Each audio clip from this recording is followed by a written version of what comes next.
VIP sound, that's what we need to see. This yokai combination has been absolutely phenomenal and he'll outlive the Montaigne. Getting in the face and trying to win the gunfight. He will do it, yes! Tucano will come out on top. The smoke will go far enough to stop them from swinging out.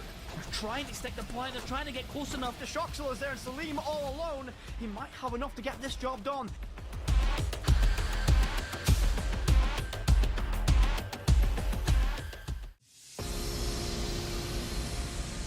Good evening, folks. Welcome to Voltage Series Season 6 Group Stage Play Day 8. We're just over the halfway point now. Things are starting to get really spicy in here, and I couldn't be more happy to bring the action to you. My name's Travi.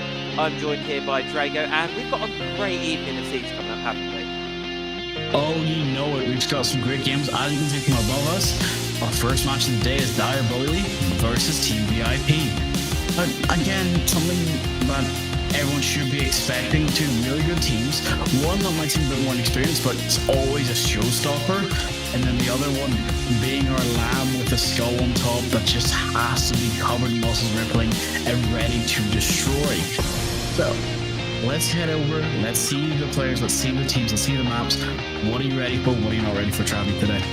Oh, I am ready for a great day of best of ones. Right, we've got three of them coming on through. We'll get over to what teams are going to be playing. Of course, we'll send the Diavoli guys first. We've got more coming later on. But let's dive into actually how things are going so far in the competition. As I've already said, we're just over the halfway point now of Group Stage. So we're really starting to see some leaders emerge from the pack. As you in Diavoli, they're at the top right now, beating Geek, our sort of reigning T2 champions at the moment. And then we sort of creep our way down in some teams with decent results, Panu, Myth. And then we go into teams that perhaps, have a bit of catching up to do. But it's not too late yet, is it? It's never too late. Not until Gridlock starts singing. And with Dire Bully being ranked 1 and Team VIP being ranked 8, this is the time to make your upset. Show that you're better than the best team in the league. It's probably the best time to shine, especially for Team VIP. Yeah, so that's going to be the thing. You want to catch up there. You want to get up there. VIP yet to get a win on the board. The only team who haven't been able to do so yet, but it's a tough opponent they've got today, and that's not the only tough matchup that we've got going today, right? Because we've got 3 of them coming your way this evening. 3 best of ones, as always, here in Group Stage. It's going to be some hopefully quite exciting games. We'll get the schedule coming up for you folks in just a second on the screen. And after Diavoli, we've got Uain Panahone coming up. Then Wisteria 2.0 Myth. There's going to be some bangers tonight and a lot of potential for upsets. You're definitely right about that, and especially with our schedule being so tight. I'm kind of expecting, since it's best of ones, we might run on. Everyone be prepared. Have your water. Have whatever you need. But don't forget, honestly, that match of the day at the end of the day is what I'm excited for. Everyone who's challenge on Rainbow Rumble will be coming in at that point as well. So do not forget it. It is a time to be a bit of, hey, we have some good matches today, but the best one is still to come. But tune in, keep awake, keep focused, and be prepared. Let's head over and see the teams. Yeah, let's go through on to the next stage. But of course, with these matchups as well, we've got predictions coming on through, I believe. Then we're going straight to the teams. Jump ahead of things. Why not? We've got Arid, Frey, Marat, Devil, and Cypher on the side of Diavoli coming up here. I mean, straight up, you're looking at these stats. Almost everyone's got a positive rating on the team. Everyone's performing. Everyone is popping off right now. They're looking incredible. Diavoli nigh on untouchable at this point. Oh, you know it. The Devil always being a menace as much. Moritz trying to keep his 1.3 KD. But as everyone can see, Frey is there being our one sub today, which means there's a big shoes to fill today. Because as you know before, Diavoli had a complete roster of everyone having positive KDs. Frey needs to fill that slot today and make sure, they either frag out of their mind or give some calls to be supportive. It's Siege. It's a team game. It has to be done. But on the flip side, Team VIP's stats, if you don't mind. Go. So yeah, a little less impressive, I think, is the flat way of putting out there. There's no point trying to sugarcoat it, right? You've got Diavoli with these very high numbers, and then you've got over here on Team VIP, a team, despite the losses that the team has endured, and it won't be a 1.2 KD. It might not be the most impressive statistics on paper, but considering the results the team as a whole has had in my books. That 1.02 KD is actually a very good result when you think about it, because despite the losses, despite most of them being through regulation as well for VIP, but a lot of these games, they're not too close, they're still able to perform. They're still able to have players that are putting up these numbers. And I feel if the rest of the team can sort of catch up, start to play ball with, and as you said, Draco, Diavoli are playing with a sub, there is an opportunity here to cause an upset. Well, there's also the fact that Team VIP have their own sub today, Yad, who could be the dark horse that they need. Again, you're going up against a stronger team. That means you need that cohesion, you need that surprises. Well, we're just gonna have to wait until we get to see which maps are going to end the predictions. So, yeah, are you prepared for this? Because I want to know what you picked, because I haven't seen any of the staff chat or anything like that. I would like to hear what your talent predictions were. Oh, I think my predictions were, I'm going to go out on a limb here and say they are the common picks, the group expectations, mainly, for this first one here. I'm quite surprised to see we've got a lot of people back in Team VIP for our first game, considering it's top versus bottom. There is a lot of VIP believers in this chat, and Draco, you're one of them. You know it. I'm always going to have to support the underdogs, and Team VIP have shown that they can do it. So they have my trust, they have my faith. They let me down a little bit in the past, but not without a good deal of effort. And I support effort, especially when it comes with practice and trying. I'm kind of hoping that Diavoli have underestimated their enemies this time, but we'll just have to wait and see. But on the side of UAIM, I am the only one, which kind of surprises me. So, again, even UAIM have to support. I'm going full underdogs today. Yeah, backing all the underdogs. I love to see it, and from a casting perspective, I love to watch an underdog story unfold. I love to see these teams that are lower down in the standings really taking the fight to the high level teams. And as you said, it's the halfway point we're at now. It's time to make that comeback. It's start to build up. It's not too late yet. You're not locked out. Still, with some very good performances, mind you, you'll have to be. Still make your way up towards the top here, but I'm back in Panohone for that second game, right? They've been looking incredible lately, really bringing the fight in our other tier 2 competitions, recently Rumble, great performance from them. So I'm really backing them to have a similar result here, have really great success in game 2, and I think that translates very much into game 3 as well. I'm backing Myth. I've seen them play in Voltage before, and they just looked incredible. I couldn't agree more. But something that we're going to have to focus on a little bit more right now, and that's going to have to be map selection. What maps do you hope to see? What maps do you not? Let's go to map fans. Oh, map veto for this one. It's going to be a hard one to predict. I mean, it's a best of one, right? So we're only going to get that singular battleground, and we're going to end up actually over towards Consulate. Now, this one is quite an interesting one for me, because I'm just looking at the way these two teams have played. Is recently, while Diavoli have won the most recent head-to-head, and that was also on Consulate 7-5. That was a very close match. 7-5, brink of regulation. This one has the potential still to go either way. Consulate, my forbidden box at this point. I do love to see it, especially with the fact that bomb picks are more common, more necessary, but also the fact that, you know what? Tachanka gets played on the top floor. As I can say, I've argued in the past, there was a map for him. There's just a specific site that he can be used on. But also the fact that Siege is such a wild game. We could see Thorn, we could see an Aruni, an Amari, or anything else to come. So I'm excited, and I am happy to see that we're going to this.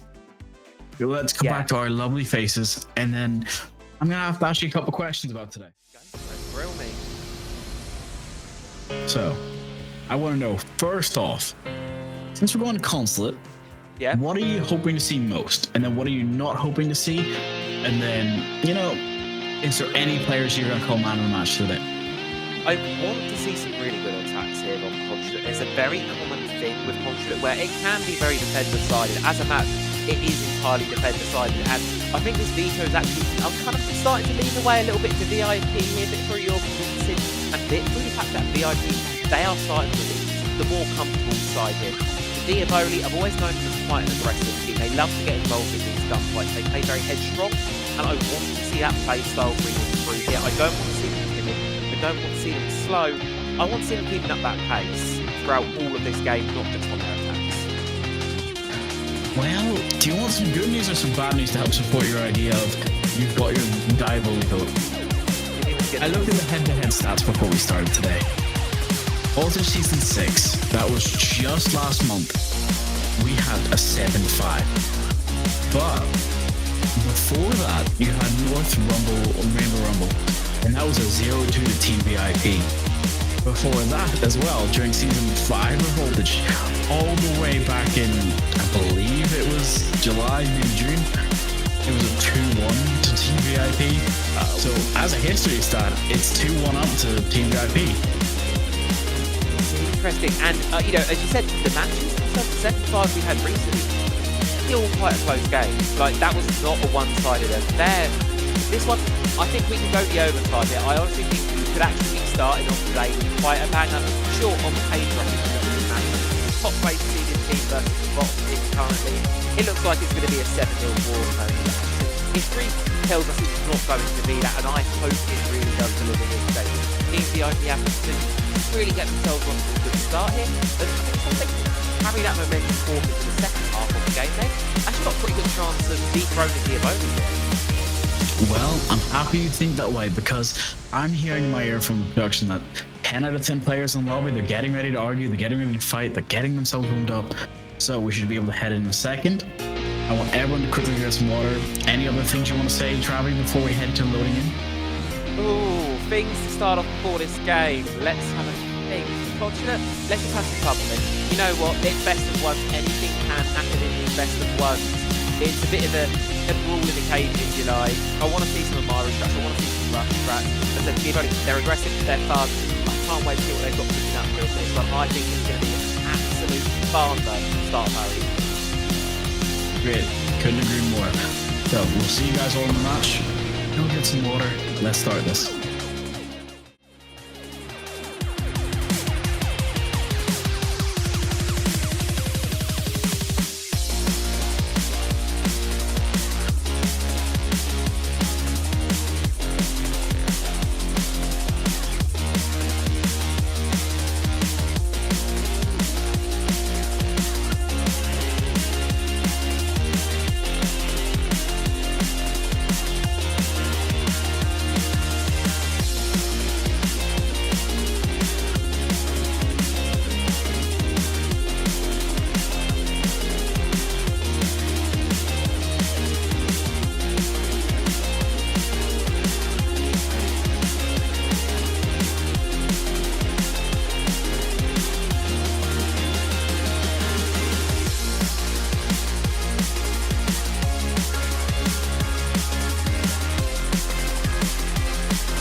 Welcome back. So, Diaboli versus Team VIP, Consulate, best of one. Everyone's got their water, everyone's got their snacks. Be prepared for this. Travi, who are we seeing banned first? Oh, who are we seeing ban? Well, looking at the history, got the matchups here. We're probably going to be seeing some form of shield bans.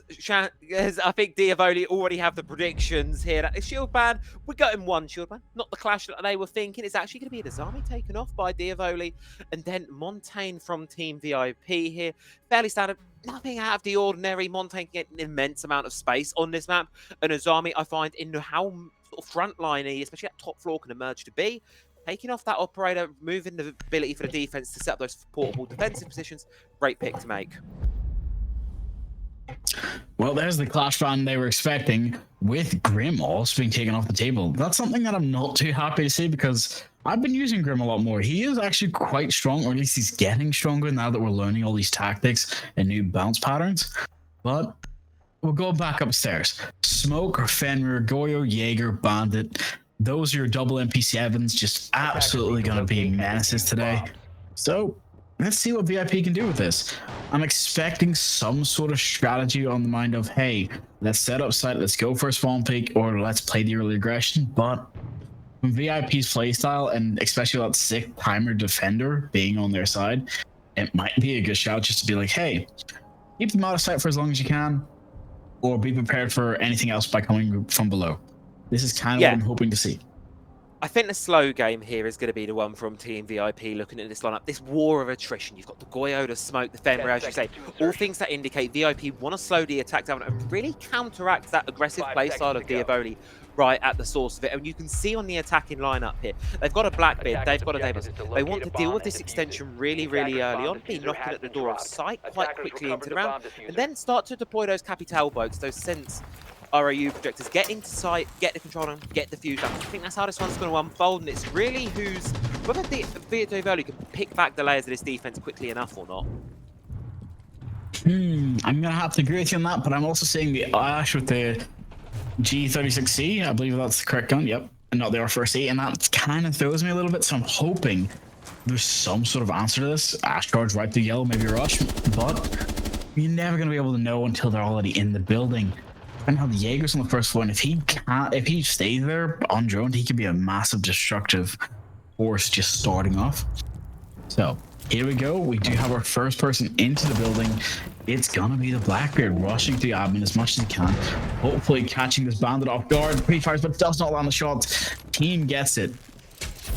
Mateen, very good opener there for the round for Team VIP. Exactly what they want. It was a nice attempt from Diavoli. Shoot a C4 out of midair, send him in, but no.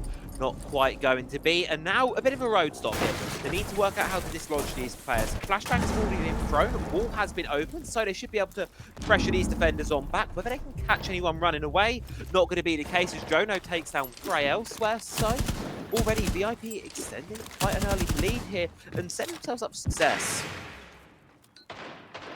You're right about that. In fact, the Sense gadget just being stunned by that bulletproof is going to be massive. And the fact Zoro is here waiting, if he can catch anyone just passing over this hole, it could be huge.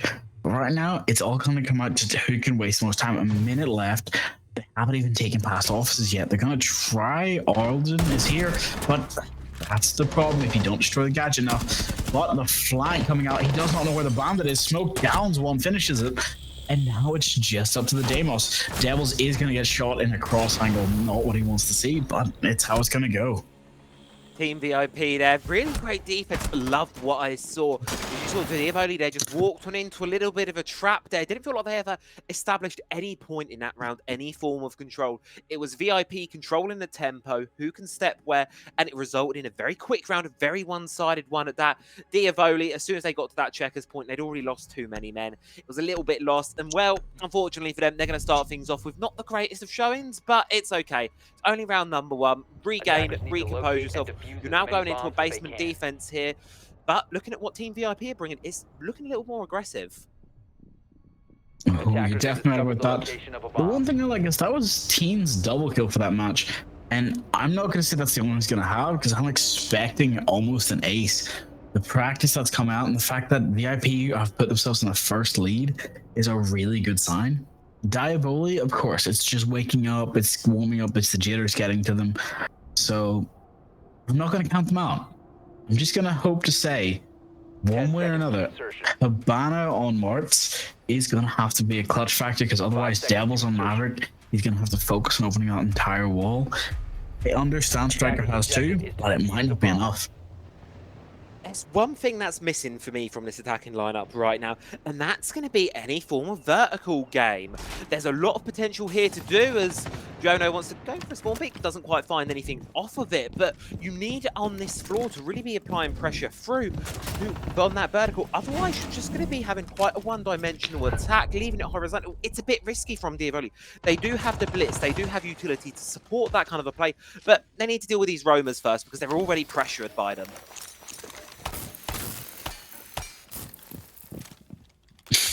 I'm sorry, I could not help but laugh at the Habana charges just being barely shot out when trying to get the hatch. Thought it was safe, almost ignored it. But we do get to see something nice. They have a line of sight catching off this kite in this back server hallway. If that can keep his angle free, there's a lot they can do. A C4 is now already been wasted. Gotta say, losing that C4 on 2-Brow might not have been play. And there's Kai losing his C4 and his life. A 4v5 to kick us off. Really great start to this round from Diavoli. Much better than we saw before. Not charging in too headstrong, controlling the pace a little bit better. Not getting caught off guard. That's the main thing here. All 4 of the remaining defenders, bar Martin, have been relegated down, but this Vigil has potential to do some serious damage here. Of using that ERC scanner to avoid the detection and using the cloak himself here, he could get away with something. Going to be totally spotted out eventually. And now he has a question. Does he want to play with his life, or does he just want to retreat on down towards the base? But B's got to be careful, because in server, there's going to be attackers waiting for him. You're right about that, but that's 2 attackers still upstairs, so it's a 3v4 down. They don't have a lot of time to waste, especially with the fact that they still have to get into sight. That nade bouncing off them, shield though is not what you want to start. Blitz putting his team as a little bit of a disadvantage, but it should be fine. Nade comes out, Smoke's going to the hallway, pushing Jono out of his position, but now they have to push. Tuberok does get one, but he is refragged a moment later. It is now a 1v4, answers with his own. Bender is trying his best, but Devils is there to catch off on the reload. Yeah, we have a caught small reloaded in technical there. hiccup though. Just unfortunate, really, there, but much better response from Diavoli. What I like to see, that contained aggression. They're not just full sending it, they're pacing themselves while they get on control to site, and they wait for Martin to be dealt with, so they know they can push onto site without having to worry about that backstab, meaning that they can remain fully committed to the job in front of them without having to worry about that pesky little roamer behind their heads, chasing them around, causing a potential problem in their execute. Really well read round there from the attack, and Diavoli the game 1-1, and I think we've seen 2 very interesting rounds, right, Jago? Because they've been this 1-1 scoreline, but they've both been quite one-sided rounds, all things considered. Honestly, I'm gonna have to say yes, but they were one-sided for different reasons. In the first round, that was just VIP holding them off long enough, while also taking no picks. In that case, that was actually the teamwork of Diavoli just winning out. I'm not sure if that's because of the sights, or it was just because of the operator pick. This time the lineup was almost perfect to counteract everything. As we said, they didn't bring a little upstairs potential, but they didn't need to. They weren't even planning about it. They completely forgot about it, ignored the rumors, didn't bring a good lock on Nomad, which would have hurt them if Vigil could have successfully rotated, but it didn't happen in the end. So, it's not about ifs, ands, or whats. It's about kite, claws, and mutes. So, the thing that's going to have to be very important now is for these next bans to be impactful, but also that whatever team's planning on hiding their saving strats, to just run away with it very quickly. So I'm going to ask you a quick question. We haven't seen Clash because you've been banned. What operator would you like to see now? Oh, what operator would I like to see next? I don't know, because I think it's for me, right now, I mean, obviously we're going to break the 4th wall here, we can still see the game cleanly, we can still see what these teams are thinking, so we can theorise a little bit of what's going to come in the next one. Diavoli, they're leaning into the blitz play. Yet again, they're relying on the shield with heavy, something that's also been a mainstay of their lineup so far, is returning through to this round. And then over on the side of the defense, well, DVRT definitely keeping fresh. They were bringing a mirror line up there for a second, whether it comes on through, but maybe obviously had the word that this will rehost, so things might change up. But Diavoli are changing their they're changing their operator line a lot, which makes it incredibly difficult to get those target bans in. And you might go for one ban, but Team VIP have 2 more tricks hidden right up their sleeves. Well, it's kind of the thing you have to worry about. As we've mentioned that we are doing the lineup, it is a problem. It still comes out to the fact of you have you have Monty going, you have Clash going, you have Grim, and you have Yosemite going. Those 4 operators could change the site very quickly or cut off and be perfect post plan. So the fact that they're playing tick for toe, tick for tat is kind of working out to both these teams know how they play. As I mentioned head to head, they have a bit of a history. That's where the problem's going to come up. Who learned from that history and who can actually win this? So, we're going to head to a quick break in a moment.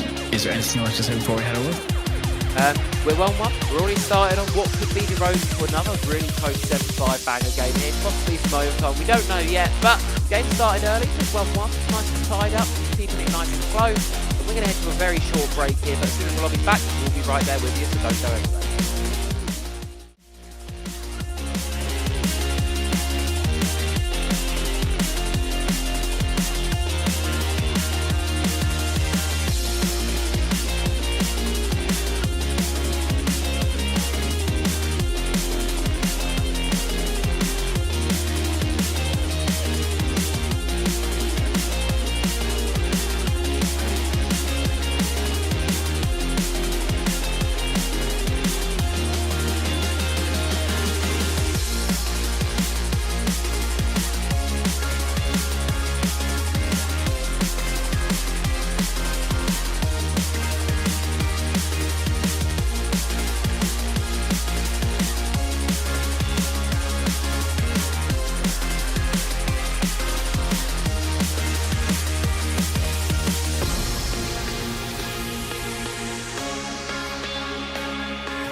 Oh, we said So- speedy, didn't we, Drago? We said it'd be a speedy little break, and lo and behold, right back into it, exactly where we left it off, and things were just starting to heat up, weren't they? Definitely right about that, and the fact that, as you called it, Blitz and Dokebi are being solid core parts of the lineup, but never being the same person playing them. So No. instead of stats and statistics, I'm going to give you a bit of a head scratcher with. We have a bit of a different type of synergy going on with these teams, whether it be the fact that we've got a mirror or the fact that they're not picking the same operators. What are you seeing here? Because right now I'm seeing that we have mirror, we have Ella, we have Wamai, but then we've also got Lucy and Fenrir, operators that I normally think, hey, these can go together, but they're not always essential picks. I mean, I'm looking at this from the perspective of VIP. They're going with 3 trap type operators, right? They want to have the information on where Diavoli are going to be coming in from to stall out those aggressive picks, because if, let's say, you try and get the blitz in, he's met with an Elamine, he's met with an FNAP, all of a sudden he has to stop, stall, and try to deal with it. Versus if on the side of Team VIP, they can then use that information to relocate players and adjust themselves around it. Hence why I think we're seeing this such a deep roam here, because they want to keep themselves flexible around the map and have a lot of positions to play from. So whenever the Diavoli attack does come through, they know where it's coming from and they can have people in the right positions. Oh, you're right about that, and it's hard to see a clear drone disappear just as it's about to get a bulletproof. But again, that's one of the points of why Bravo's so strong. But you know, Blitz is already inside. The same as we would assume. The Dokebi call as well to hide the Blitz in the plant. Okay, plants down, I guess. Alred gets one the other way through. Diavoli, zero clue how they've gotten away with that one. I think Team VIP are left scratching their heads a little bit. They've got a couple players back in towards the objective here, but with no map control established at all, Diavoli are just getting picks and they're just winning them at this point here, maintaining their man advantage. A couple players worse off for wear on either sides, but Team VIP, they need to move quickly. They're already 20 seconds into this post plant. They're 3 men down, chasing Blitz upstairs here. It's really all on Yadon there to stick to the fuse, but can't quite do it. And it's poor old Mateen able to get the blitz, but I think that's that at this point, right? It's 3v1, you're above sight, Frey closes out, and Diavoli, I think they just spotted an opportunity there and rode with it all the way to victory. Team VIP totally off guard. To be fair, I can kind of understand how it was happening. They were focusing on sight, chasing drones, expecting, hey, Diavoli's taking this a bit slower, but the moment Diavoli seen the gap, they pushed in, got the plant, and it just worked out well for them. The fact that there was no one to cover, the bulletproofs weren't their friends anymore, kind of goes to show why Intel is such an important game. And we're going to have to see how this works out now. We have a Valkyrie and a Brava hack. That means Dokebi is still on the board, but so is Blitz. How's this going to work? You're going to have to explain to me, because they seem to already have the lineup. Instead of bringing Blitz, they've chosen Blackbeard. And I'm wondering what the play is. I think the players very much for this is going to be similar to what we saw attempted in round number 1. They're just going to start admin side, try and push aggressively over. It's an almost identical lineup to what we saw on the first go of this top floor. The only difference really this time being IQ. What interests me from Team VIP there is that Bravo Bab. Because how Diavoli got into sight so quickly, as I said, VIP were going to be using those traps for information. They were going to be using them to source where this Diavoli aggression was coming from. And as you noted, Drago, the Bravo clutch drones, they were getting rid of all of that utility really early on into the round. So Diavoli could walk on right in. No sound cues were given to the defensive team. So I think VIP are concerned about that. So that's very much a reactionary ban, specifically to that previous round here. And Diavoli getting rid of the Valkyrie ban. The aggression is countered by information, so get rid of someone who can deal with that information. Objective is to locate a bomb and I can understand that. That's probably what you're probably right about that. The only problem I'm going to have is the fact that we don't have that Asami. So if this Ash or, sorry, well, in this case, this Deimos goes upstairs and throws an A's or the Blackbeard, or in this case, we could just see, you know, them run through the side entrance. That would be great. Capital's already in the building, not even worried. I'm going to say, Visa entrance rush would have been an interesting play, but it's not something I'd expect to see. The Twitch drone barely getting away from Mozzie. Oh, I'm just watching heads almost be capped here. You gotta be prepared for anything, especially when there's people repelled on the windows. Any sort of distraction could end up costing your life. As you can see, they've got a lot of control and a lot of phantom pressure. They think they're coming from below, they think they're coming from upstairs. The defenders can't be certain of anything. And this is one of the positions where Diavoli really struggled last time, but it's glad to see them getting it easier. Largely, though, it is through Team VIP happily relinquishing the control of more admin side of the map. You can see there's players creeping in through Visa down below, destroying the Mozzie hacked drone there. Much better start here from Diavoli, but Team VIP have really given them that control. They're happy to forfeit it up, and it now creates this little bit of a no man's land in the middle of the map here. They need to find a way across checkers. That's where the sense comes in. That's where the Capital comes in. But it seems like we're just going to get a flurry of kills coming here. VIP coming out on top early and quite significant losses for the attack. You're right about that. Devil's now being taken off the board with Deimos. Didn't get to use his ability very much, but was able to just give a little bit of fear. Now, Twitch is already up the staircase, so if they want to swing either point, they need information to call out. But no, they're flying from behind. Team getting it off, and here comes the C4 that could be the play. Takes out the Blackbeard as well. That leaves just the Sense standing in a 1v4 situation. Possible, but not probable. Yeah, this round is going to be a very, very challenging one to recover here for Diavoli, and it's not going to be started. Mateen with a massive triple there, just going completely unchecked down below. And I really like the way Team VIP played that. Is before Diavoli were making some progress. This time around, they got into admin without a man lost, but that was because Team VIP, they just let it go. They were just happy to hand control of that area of the map over towards the attack. It lulled them into a false sense of security. Mateen was not aggressive on that roam. He was lurking, he was waiting for his moment to shine. And as you're seeing in the replays, shine is exactly what he did. Kill up to the player on the stairs, C4 from below, nails in the coffin for Diavoli, stuck in a 1v4. Nothing you can do there, and they're going to tie up the game. Definitely about that, and the fact that now we go back to the site they lost. The reason they lost it was for some point.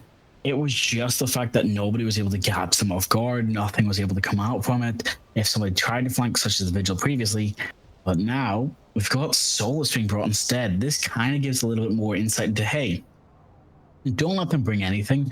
We can roam, we can do it our way, and they're going to try to take the lead. But that wall is not reinforced again. That kind of became a problem last time where just the attackers went straight through the back of site and pushed in. And now that we've got a glass even more, that means smoke cover is one way. There's no warden being brought inside of the defense. Yeah, this is going to be a very scary position if Diavoli can get that glass there into a powerful position. Eventually, reinforcement is going to come through, so there won't be any hidden backstabs, at least quite yet earlier on this one. Diavoli are going to have to work for, I think, a bit more of a traditional take here. They're just going to sweep through the map, dealing with the roamers as and when they face him, realising the mistakes of the previous round to let players on the lurk go fully unchecked. And just to say that, Cypher decides to charge right on down yellow, knocking on towards side door quite early on. The pressure is being applied by Diavoli. They just have to be careful not to get stuck too deep in and let VIP get behind them. Right about that, but the fact that Blitz is already in yellow, clear the first floor, meaning a lot of the control they thought they had won't happen now. Oh, the call out should be coming out, so that hatch is there. That's such a really good Fenrir mind. I've not seen that. But as I was saying, that's a massive part of utility and a massive piece of intel that needs to be given away. Now it's going to be up to MX-Teen or this Blitz to try and hunt down whoever's upstairs. There he is. He's been caught. Solus has to either run or fight, but Auden gets the long shot. Wallbang takes him out. It's now a 5v4 with a minute and a half left. Everyone else is stuck either on site or shallow roaming. Really great early round here from the side of Diavoli. Dealing with the roamers, compressing all remaining players of VIP back towards the objective. They've now got 90 seconds to play with here, where, as you're going to see, they're going to start to open up the vertical, apply some pressure from that external breach. They've still got 5 smoke grenades back pocket, so that Glaz can really start to come into the fray, really start to come alive and get some kills going, pick up another couple freebies for the team here. Diavoli, really great start to this round. Cannot overstate that enough, but they need to be able to convert this one into a fully fledged execute, get themselves in and try and get this diffuser on down, which yet again seems like what the game plan is.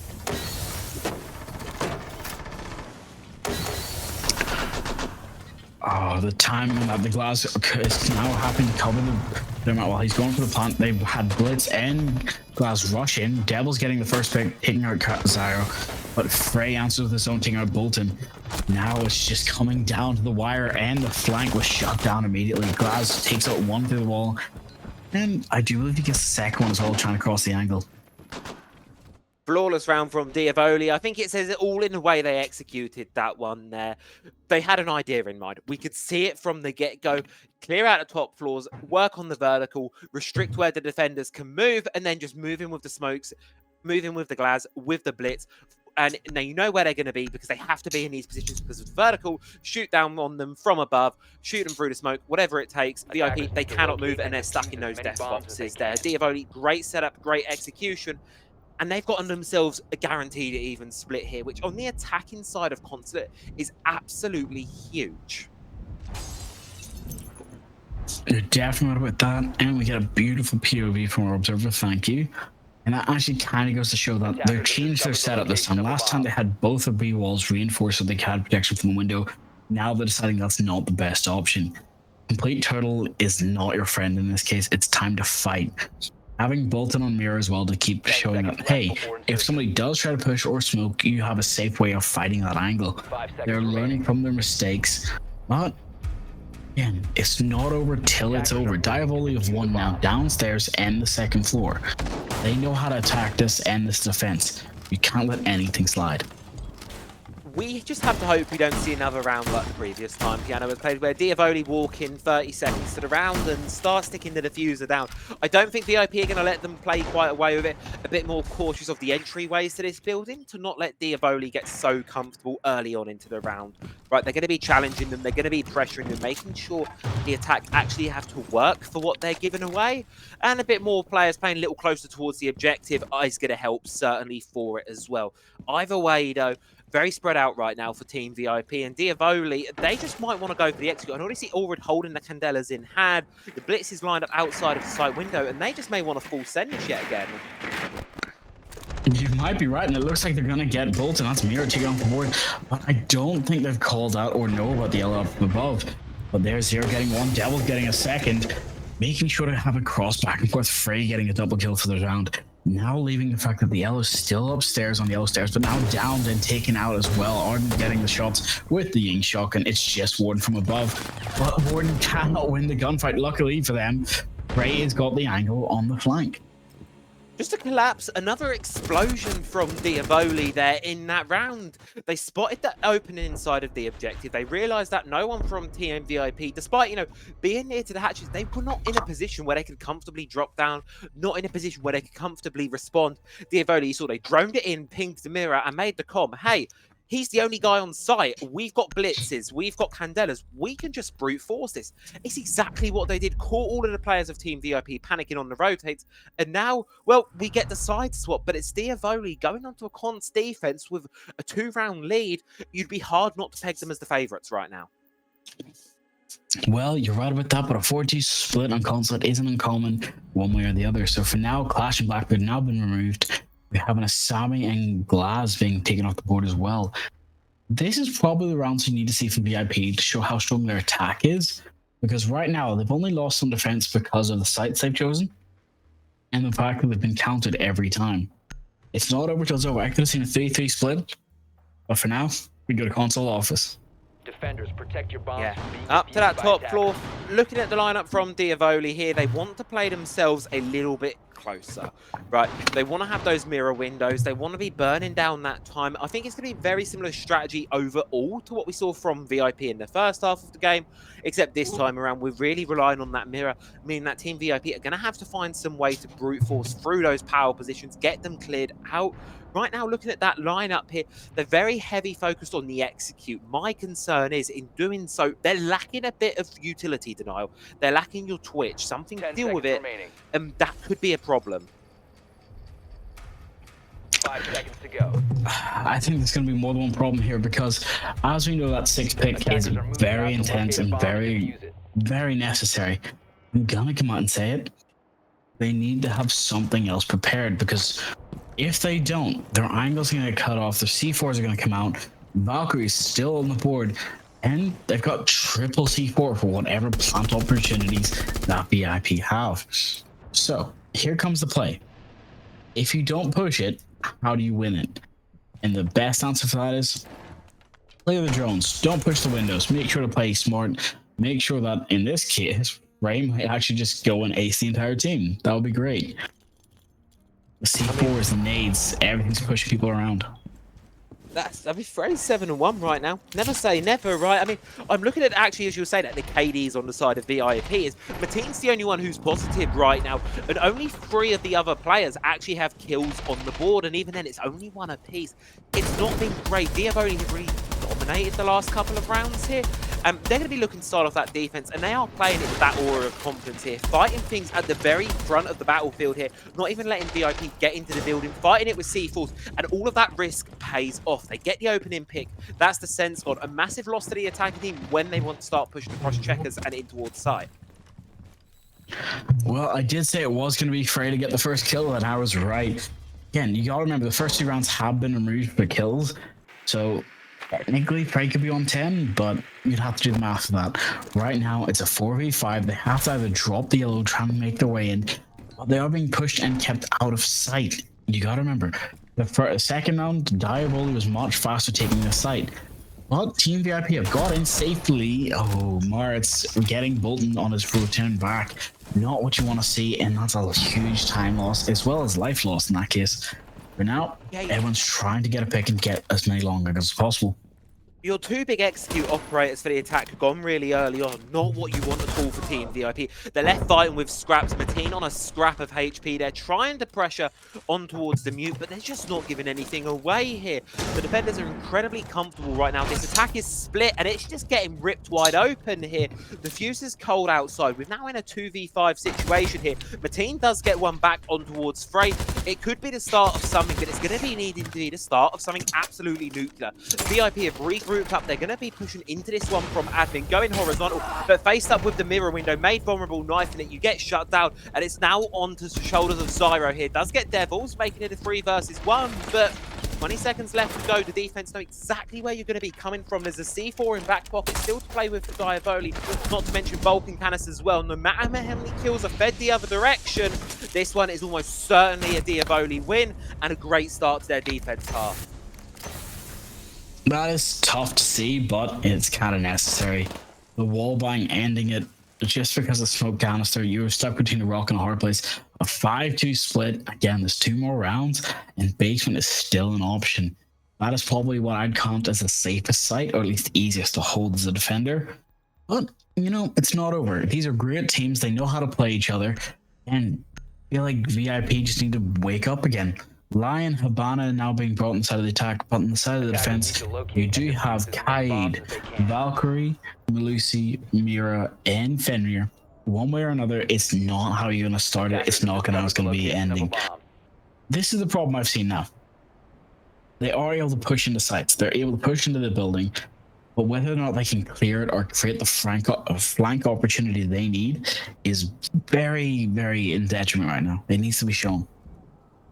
they need something to get going on the side of VIP, because right now they've got one great thing in their back pocket, and that's Mateen. But you're only ever as strong as 10 your seconds to weakest go. link on the team. And right now for VIP, the rest of the team really needs to start stepping 5 up the seconds pace left. here, because Diavoli win this round, it's then match point, and we're a far cry from Attackers the are close moving start to to the defuse game the that we bomb. had. Diavoli have dominated the last, I believe, 4 rounds in a row it is now for them. They're really starting to ramp up the tempo. VIP are feeling the pressure, and Diavoli, they're just playing comfortably. They're not looking pressured. They're not looking worried. And in the way they're playing, that I think is when they're most dangerous.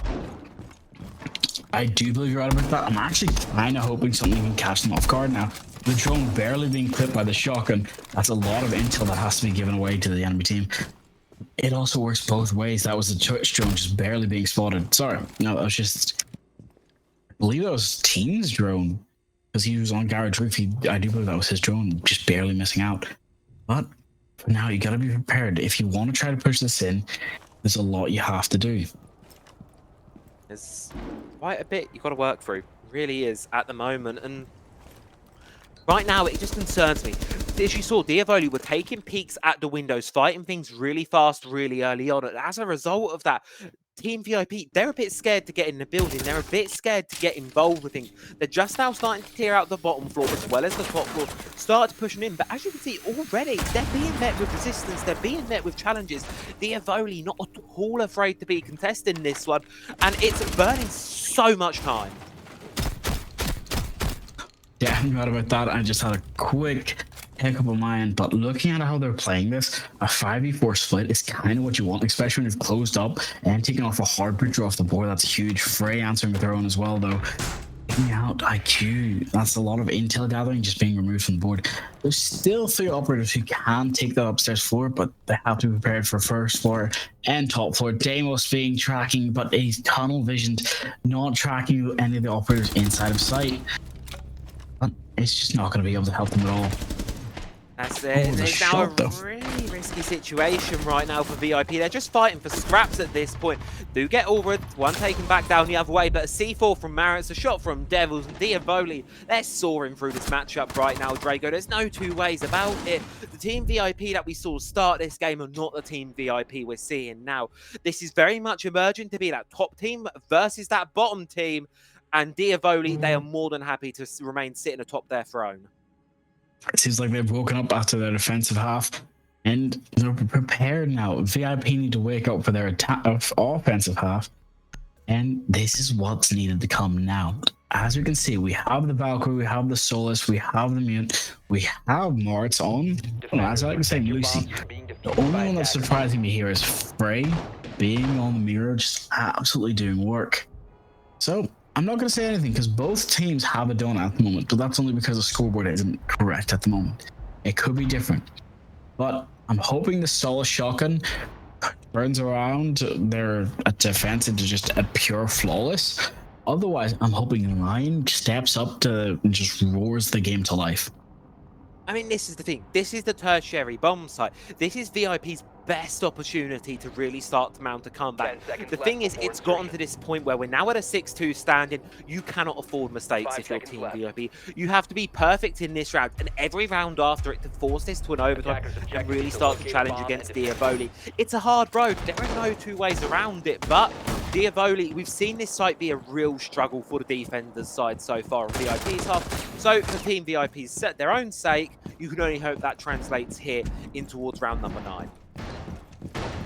I do believe right about that. They're taking some big risks. Team VIP at this point, or they just have to remember, they're street kids. Everyone around them is a bunch of punks, and they've really got to put the fight into it. One way or another, they've just got to get in there. I'm hoping that they have an answer, because right now, they've taken a lot of panther pressure off the board, cleaning up first floor, but they need the drones to be in place as well to catch off any flanks. Because take the top floor, then take the second, then you're done. There's nothing else you've got to do. You don't have to push the basement. You just got to catch off anyone trying to flank. Oh dear. Oh dear. Oh dear, oh dear, oh dear, oh dear. Early pick gone the way of Diavoli yet again. And look at this, Frey just isn't scared. 0 dams in the world given right now, continuing to contest, and this sneaky little cheeky position from Allred could come up absolutely huge. A team kill from VIP, not at all what you're wanting right now. This attack, they're feeling the pressure. The Beehives missed their mark, and well, Allred doesn't miss his, gets one, Devils falls elsewhere, but it's a 4 versus 2 situation right now. Could be forced out by the frag grenade, but there's no one there to pick up the pieces. Oh, but at least VIP are fighting back. It's a 3 versus 2 somehow, some way. But still man disadvantage for VIP. They've still got a lot to work through. There's too much upstairs pressure they can't forget about right now. And Marks is still inside, so even if they try to push it, any sort of call out without a cover would be detrimental. They have a minute, so they have the time not only to drone, but use those breach charges to try and open up a bit of pressure. Do that, get some pressure going. They need to get these mirror windows done through, and keep in mind the site is down below and they're having issues with the top floor here. Yadon's going to go down, and it's all just on the shoulders of Bolton right now to save VIP from quite an early exit from the game, keep them on the feet. Diavoli want to remain atop this scoreboard. They want to keep themselves as the so far Kings of Voltage Series Season 6. And Bolton, bit of encouragement in the all chat here. No choice but to sprint across to get aggressive, but he's got to be careful because Drago, he's running straight into a shotgun. Vertical angles have been opened up. And no matter what he does, there's going to be a gun from Diavoli waiting to face him. And now they're just playing with their food, ripping C4s, putting him in back pocket, just put him out of his misery. There you go. And Diavoli, just like that, clear up the game, 7-2, dominant fashion. And dare I say it, did we expect anything less from them? No, you did not, but it comes with just the territory. You understand that these are some of the best players out there as well. So they made it through qualifiers, they made it here, but VIP could not win this round out. And I do believe there's only a couple more matches left, playoffs, so they really do have to start stepping it up now. Diavoli, congratulations. I'm going to ask you a quick question.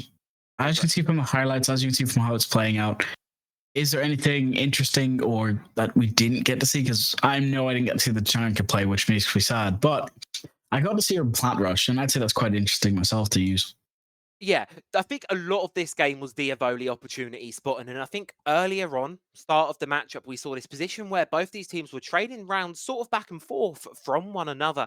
And the reason why we then saw Diavoli really start to emerge as the victors and be the difference makers was they just got a read on what Team VIP were doing. We said how VIP were constantly changing up what they were doing, how VIP were really sort of going for these different operator lineups, these different strategies. But even with all of that difference, Diavoli, they were like they were reading the same page of the book time and time again. They knew exactly what to do, exactly which points to pressure.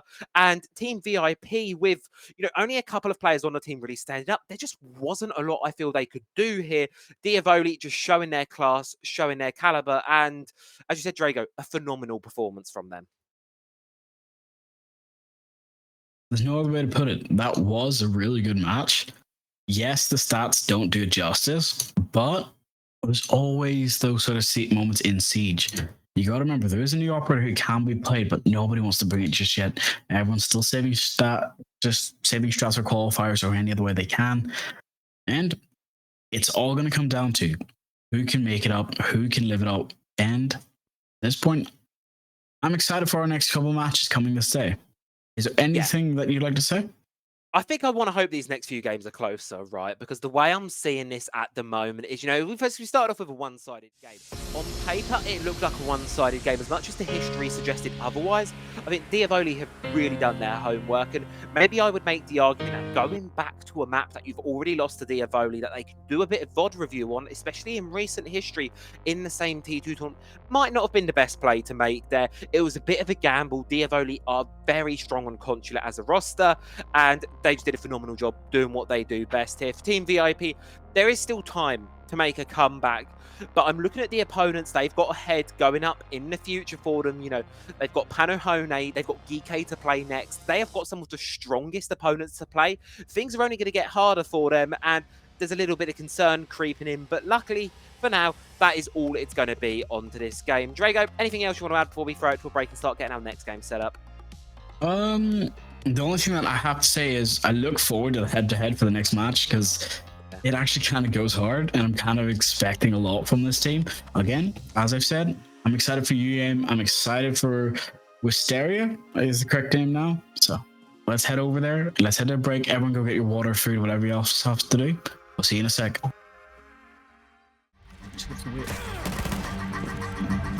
minute and a half. It seems like I'm assuming they're really going to slow it down, but never mind. I'm just going to eat my own words.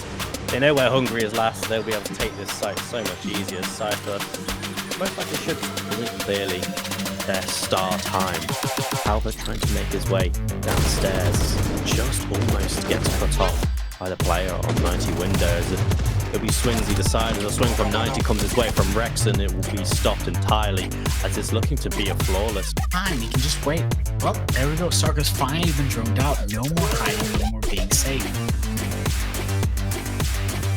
Suspenders still able to go for this kill here, but Sarko does get down, and that's a terrible one.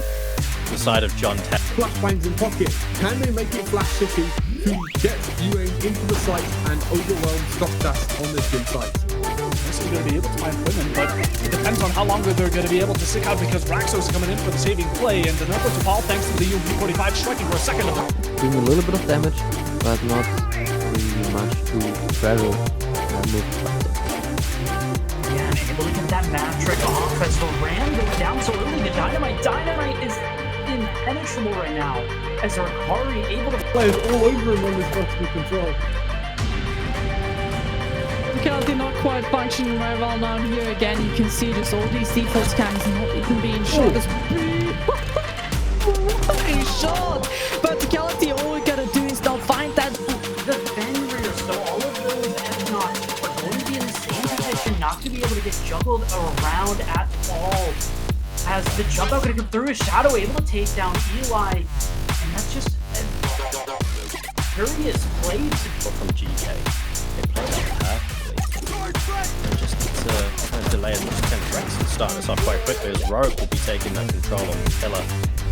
Now they're already at 3 versus 5. You're only 940. So Phil does get the kill. Takes out one more. Sorry, that's Legion. Kill from in. That is heartbreaking to see. But Nas is in sight.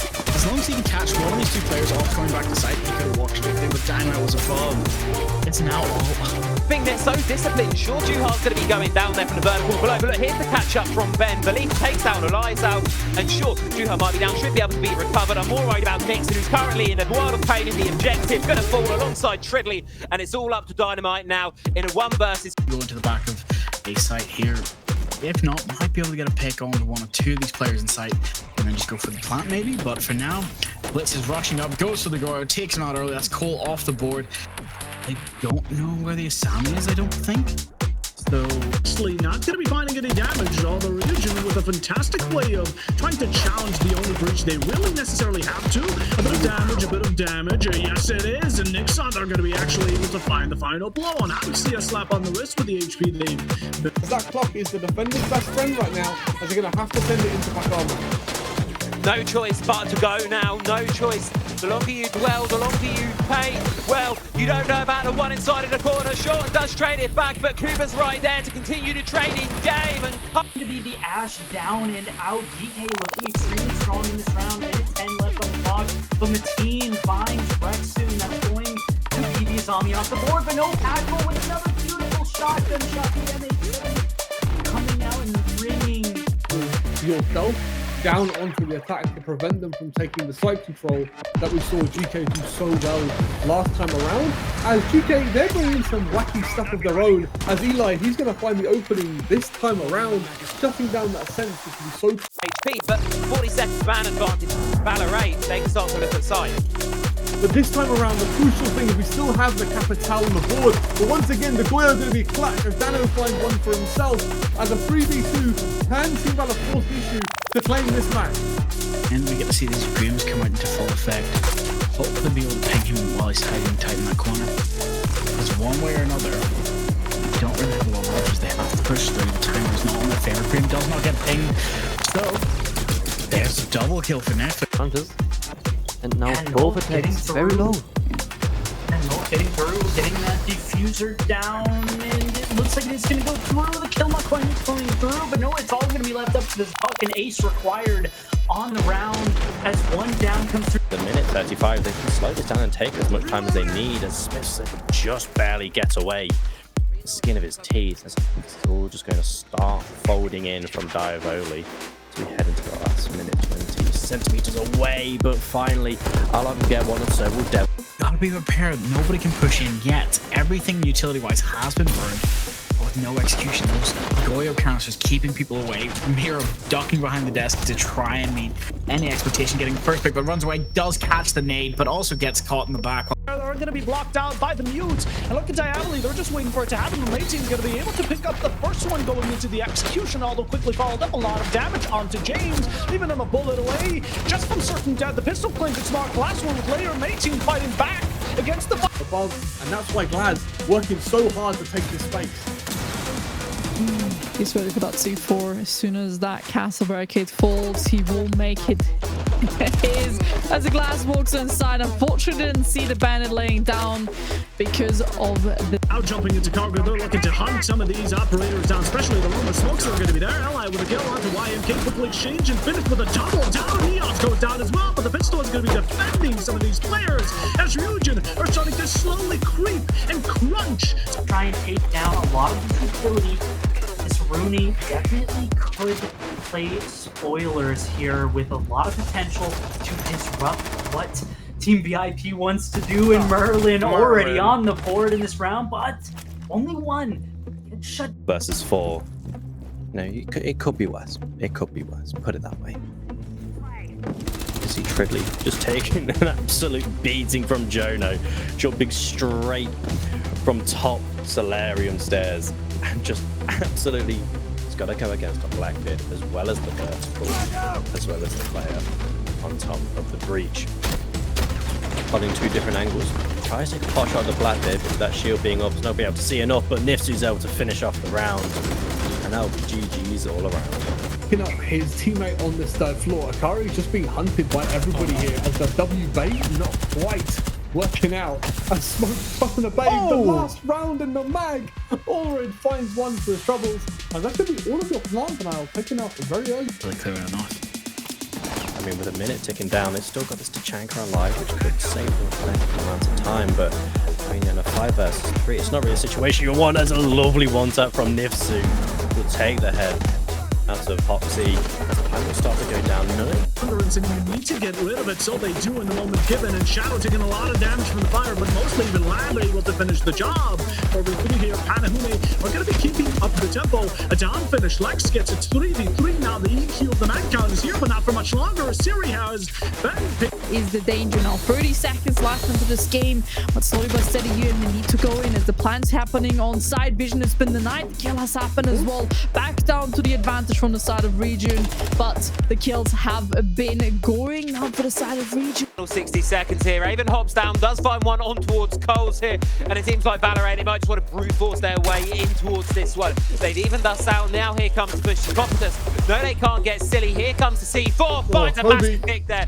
Takes down Murara. Beautiful throw. Hoxie goes down. That's going to be absolutely crucial because any possible disruption of eyesight, which isn't actually being brought here, so not going to be that much of a hindrance as Eli able to get another kill when Lucy goes down. The case is going down in a missed shot. Sneak away just in time, but Devils making sure that Trilly doesn't have an opportunity of fighting back as we'll be having their first loss dealt. 140 to remain, and with a swing following quickly will be Devils with a second as well. They keep on contesting him back, but they find no victory off of it. It's now 2 drops. This clearing of the roam has been really good from the side of SV, but they need to start pushing their way out of sight. They're able to find a kill. Is Joker on this flank without somehow managing to find upstairs, and they don't know. The comms are not coming through as it was able to play so much.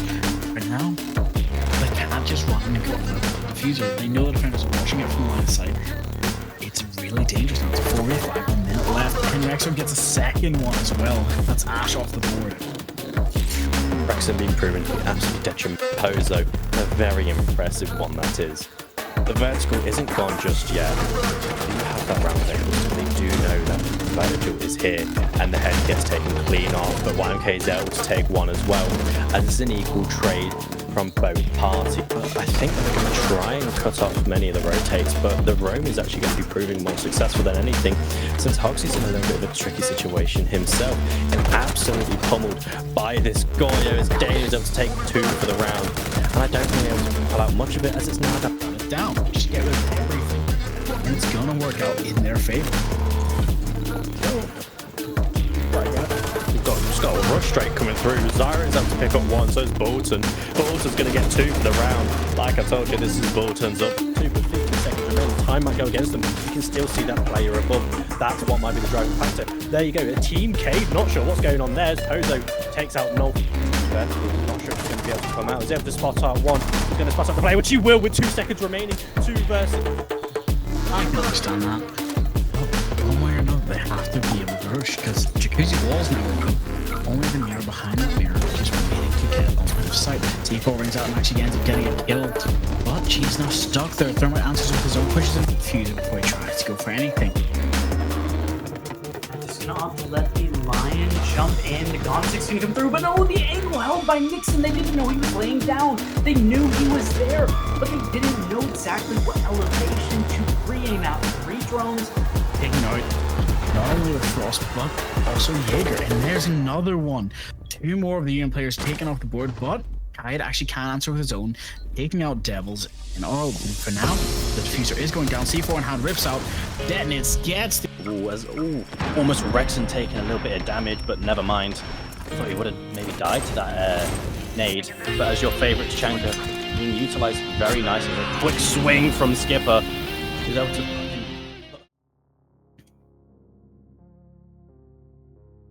So, I'm going to ask everyone a quick question. Is everybody ready for this matchup? Anu 1 versus UA and Travi, are you ready to take us through today? I am so excited for this one. This one, I think, the way we were looking at the games, they're just going to get better and better as the night goes on, right? We started off with a pretty quick game. If you are just joining the stream here, we had Diavoli team VIP going up against each other. Diavoli took that one in a pretty quick fashion, 7-2. Not too much to say on that one. But here is where I think things are going to start to get really spicy as we go throughout the evening here. We've got 2 pretty good rosters here. One newer, one that's been around the block a little while now. UA and Panahone, I think this one's going to deliver, Drago. I do believe you're right about that, and especially for the fact that if we quickly go to predictions, you'll see that I am the one and only person who's against the status norm, and I'm going to be the one and only person who's going to be right today. So I may have been wrong with VIP, but I should hopefully be right this time. But Anu have always been a team that surprised me and won or surprised me and lost. So let's just hope and see. Yeah, let's take a look at what Pano have got to offer us, right, in terms of their statistics so far, because their group stage run actually has been going pretty well so far, all things considered, I would say, for them. Doing really well, currently sitting up in 3rd, so very much locked into their positions so far, quite high up in the boards, just trailing a little bit behind Geek and Diavoli. But as a roster, Panahone are an incredible side. As you all know, finish, great team, great players on them. They've got a really incredible stack there of some players very close to my heart. They've got goats like Lambe, Harver on there. I love watching these guys play, right? They're an incredible side to watch always.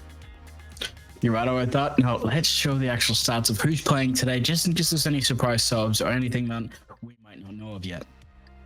So, UN to start, because again, I've got to say, Smith has actually surprised me a lot.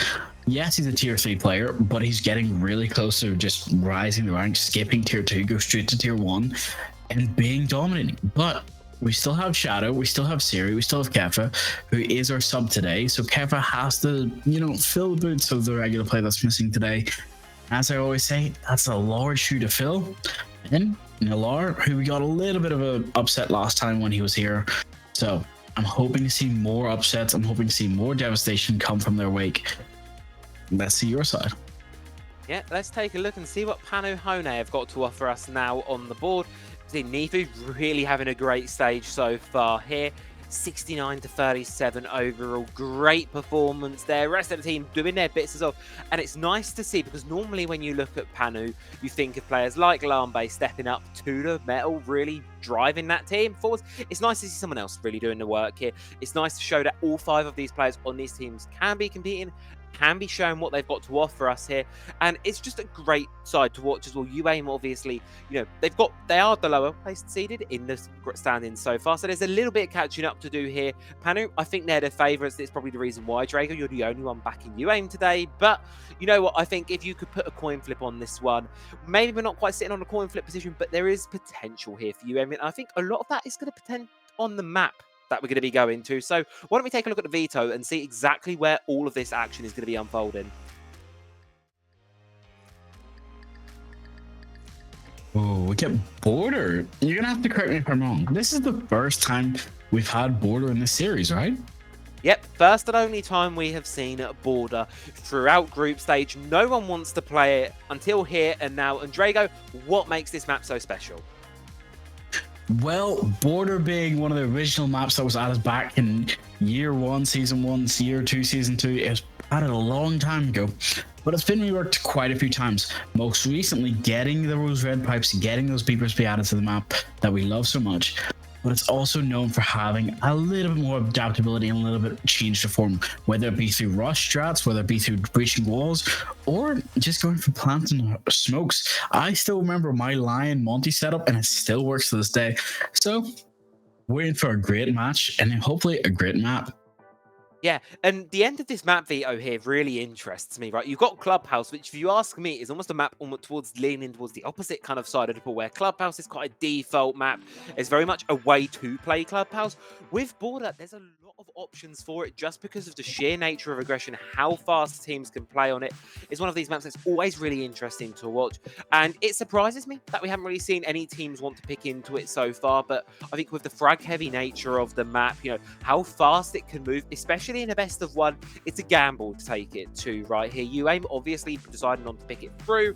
They're cooking with this one. They've got an idea in the mind, and well, let's go and see what they've been cooking up, because I believe our matchup is just about ready to get going. So have UAIM got what it takes to get themselves out of the bottom 2 and start to build up some points, or are Panahone going to keep themselves going up and getting their way into that top 2? Only one way to find out, and that's to get ourselves stuck into Border. Let's head down in. Oh, it looks like there's just a small loading issue, so we're going to have to load into the map. We'll be in there in a second, and we'll keep you posted with the bans and picks to come. Okay. There you go. Let's get into it. So, what are these operator bands going to offer us for this one? On Border, there's options, right? You've got a lot of versatility in how you want to play the map. It really allows a team's individual play style to bring on through. What do you do? What do you show? And well, for our first set of bands, it seems like we're going to be sticking to a bit of old reliable here. Nothing too crazy just as of yet. Mirror and Montaigne, say bye-bye. Actually, that kind of hurts. I wanted to see something new with Mirror because I know there's a hyper-aggressive stance you can take with her now. And it's something I love to see, especially with those red pipes being added, where people are just setting up downstairs, not even worrying about the top floor, even if it is site. Well, we do get Classel and Ying both being taken off the board, meaning no shutting people out, also no flashing people today. Grim, Ace, Blackbeard, IQ being sided as attack, but Asami, Aruni, Legion, and I'm assuming Smoke and Mute being last 2. Yes. We're going upstairs Armory Lockers, which is a site that I love to bring a bandit on, but I can now understand why people are bringing Aruni and Asami. It's great just to be able to reshuffle sites so quickly while also having that safe protection that you need. Yeah, it's that versatility and that adaptability that I think you mentioned a second ago about what really defines Border as a map. It's going to be really reliant here in the lineup of what Panu are bringing onto this one. They want to be able to move around. They want to be comfortable.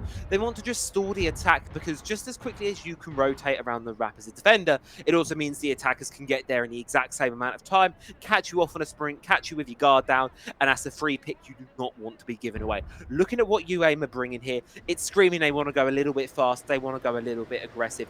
Go heavy on the execute, go heavy on pushing in towards the objective, get the blitz to thinker up, have the Nomad watching your 6, and get in there, get involved, and start putting up some numbers. I think that's what the game plan's going to be for UAIM for this one, and it's going to translate into a really aggressive round number 1. Attackers must locate and Oh, we're definitely right about that. And the fact that we don't even get 10 seconds of the round before you can start hearing gunshots ring out and people trying to get the upper hand, whether through angles or not. And there's something you gotta be prepared for. Blackbeard and I've gotta say, Think are already in waiting room. They're through tellers straight up, gonna try and push East Staircase. Everybody's just listening and waiting. There's a lot of room to be taken on this map. Random pressure cannot be given or taken. Smith's taking some early damage from the SMG-11. Also the Asami. Oh, Raston getting the shots, taking out Blackbeard, taking her off the board, but UAM answering with her own, taking her out Nyx. Shadow trying his best, getting Raston, and shutting down early, becoming a 3v4 before even the first minute has passed. Yeah, really bloody first minute, but it's UAIM with their aggressive playstyle, with their aggressive lineup, really coming out on top here, improving what they can do, and it's put the defenders on much of a back foot right now. Do you want to still try and fight it? Do you just want to let them have the control? That's the kind of thing that's going through Huava's head right now. Exactly how you want to play this one out, and well, his head unfortunately is going to be taken off. But in the side, defensive Panyu in a 2 versus 4 situation, Nisu wanting to get aggressive, is completely read into there by Siri, and that leaves poor old Lambe alone in a 1 versus 4. He does get one back the other way, but it's all it's really going to be at that point. UAIM exploding onto the round, going in really aggressive, and just getting the job done. Oh, I'm gonna say, the side of Panyu, that was very unlucky. They had the upper hand for most of it, but UAIM's aggression did win out. So the problem's now going to come down to whether or not they can stand on their own 2 feet. Legion carried a Asami to around Clash, going to bat from Tellers. No Tellers Windows rush this time, but they might actually flank from the other side or take top floor control. Because in this map, again, you don't really have that option of rush, plant, and go for it. Except, actually, I figured out now you can actually go A side and rush plant, and I do love to do it. Yeah, there's many ways to play into this, but I think UA may continue to keep going with the aggression because it's such a good way to really drill home your dominance over an opponent if you can just keep doing that round after round after round. Panu, they do have a good read into this. They want to slow things down. You can already see they're bringing the Clash through. They're bringing these operators that say to you, we're not going to give you the ground so easily. And that Clash as well, being able to feed information to the rest of the team. Panu, they can very quickly move into positions where they can then take down the attackers that have had their information fed through. It's a good lineup. I like what I'm seeing here. The question is, how does it translate through? Because in the last round, it didn't work too well for the defense. That is right, but again, as you can see, one player of UM already taking down early. Grim just getting a little bit of pot shot onto him, but now he has to be prepared for this. The drone's hopping in and out of sight, giving calls to his team. A lot of sights still soft. You don't really have the choice of just, hey, forget about it. Now you have to push in, have to be prepared for this. I'm kind of hoping they've got something else planned for this. There's got to be a get-go here. UAIM just doing the standard right now, focusing their way through, trying to get into security, pushing across. Disgusting wall bang there from Lambe. Opens the round right up for the defense. Panu really starting things off much better this go around there, and I don't think the aggression has slowed down. It's like a fire has been lit under Lambe's pocket there. He goes for one and already now getting into a bit of a gunfight here with Smith. Shots being sent on in, damage being exchanged back and forth, but right now it's really on Lambe. Does he want to retreat away? Father's going to be there to support him. I like the freeway being held right now by Panu. They do have to watch themselves, make sure they don't get boxed in, but it is keeping UAIM at bay and burning time, which is exactly the goal of this extended presence. You're right about that, but they have to remember that they don't have time to waste. If they rotate back to site too quickly, that means top floor control's gone. But if they rotate back to site too late, they could lose their life. But now this Buck is opening up any kind of angles that he can, even trying to get people to focus on him instead of his teammates flanking.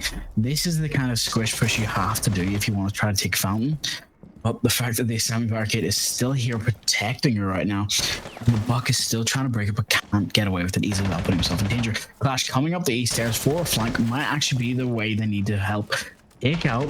Oh no, Asami peeks at the wrong time. And with Ace taking out and Buck pushing into side Fountain, taking another one, it is all going to come up to this Kai, who flanks up, gets the first pick, while Clash is coming back down east stairs while being pushed by the Buck. Oh no. Oh, Kai barely missing the shots, now coming down to the Clash. He's able to put a little bit of damage in, but remember, Clash's electricity does not deal damage anymore. But Kai does down with a pistol, but Buck now has side control. It's a 1v1 Clash versus a Buck. This is not the state you want to be in. Not at all right now. An absolute blood brawl emerging on the top floor there. And so much of that was Panu really knowing when to cut their losses. But unfortunately, Nikke gets involved in a gunfight. He's a little bit too aggressive for. Maybe should have just been hiding, pulled out the shield and bided the time. You've got the zap, you can slow them down, but maybe get a bit too headstrong in the gunfight there. UA just edged themselves over the way in that one. And I liked what I saw from the defense. All things considered, Panu had that really great setup on the top floor. They realized they'd overstayed their welcome slightly, so rather than just trying to take down as many as they can with the Flames, they got the remaining players to come upstairs. They got the Clash coming up east, they had the Cade coming up main to provide that support onto the top floor there. Collapsing on in and the attackers of UAIM rather, they got stuck in a little bit of a sandwich. Great play. Great response, great read. Unfortunately, just not translating through into the 1 versus 1 at the end of the round there. But minor mistakes that can be fixed here, but you need to fix them because they're already 2-0 up and what have been 2 very quick rounds. Oh, you're definitely right about that. Here's the problem I have now. We have seen UM get it away with rounds where they probably shouldn't have now. I'm wondering, is this Panu just feeding UM's like a bit of arrogance early so that they start making mistakes on their attack? 10 seconds to go. Not entirely sure because we have the blitz coming from Smith now again, which kind of fills it up as, hey, they brought a shield, it's our turn to bring a shield. But also the fact that Panu's taking damage every round, the match hasn't even started yet, which doesn't put me in a great deal of faith for them. Yeah, just a little bit of an Oryx dash in. Oryx doing Oryx things there, getting the rotates open up quickly. Small price to pay, all things considered here. What you really need to be worried about here for Panu is getting this defense off to a strong start again. We saw it in the second round, they got things off well, but they need to make sure it remains the same here. Very quick entry on through here from UN, already in towards Tellers, starting to apply lots of pressure onto that bottom floor, looking to make their way up east, and right now UM, they're just charging through the map. Panu not really fighting them for it just as of yet, but that's all going to change as it comes towards this office area. As a player does go down, does get themselves right back up though, trying to fight through this player on new balcony as Panu, they're taking a lot of damage and they eventually do pay the price for it. Kepi gets the first one opened up, but a C4 goes out, misses the mark here. A massive brawl emerging here to fight for control of Fountain, and it's one that so far at least Panu are doing a great job of holding on to. They just need to make sure the rest of the team doesn't fall around them, because that seems to be the case right now.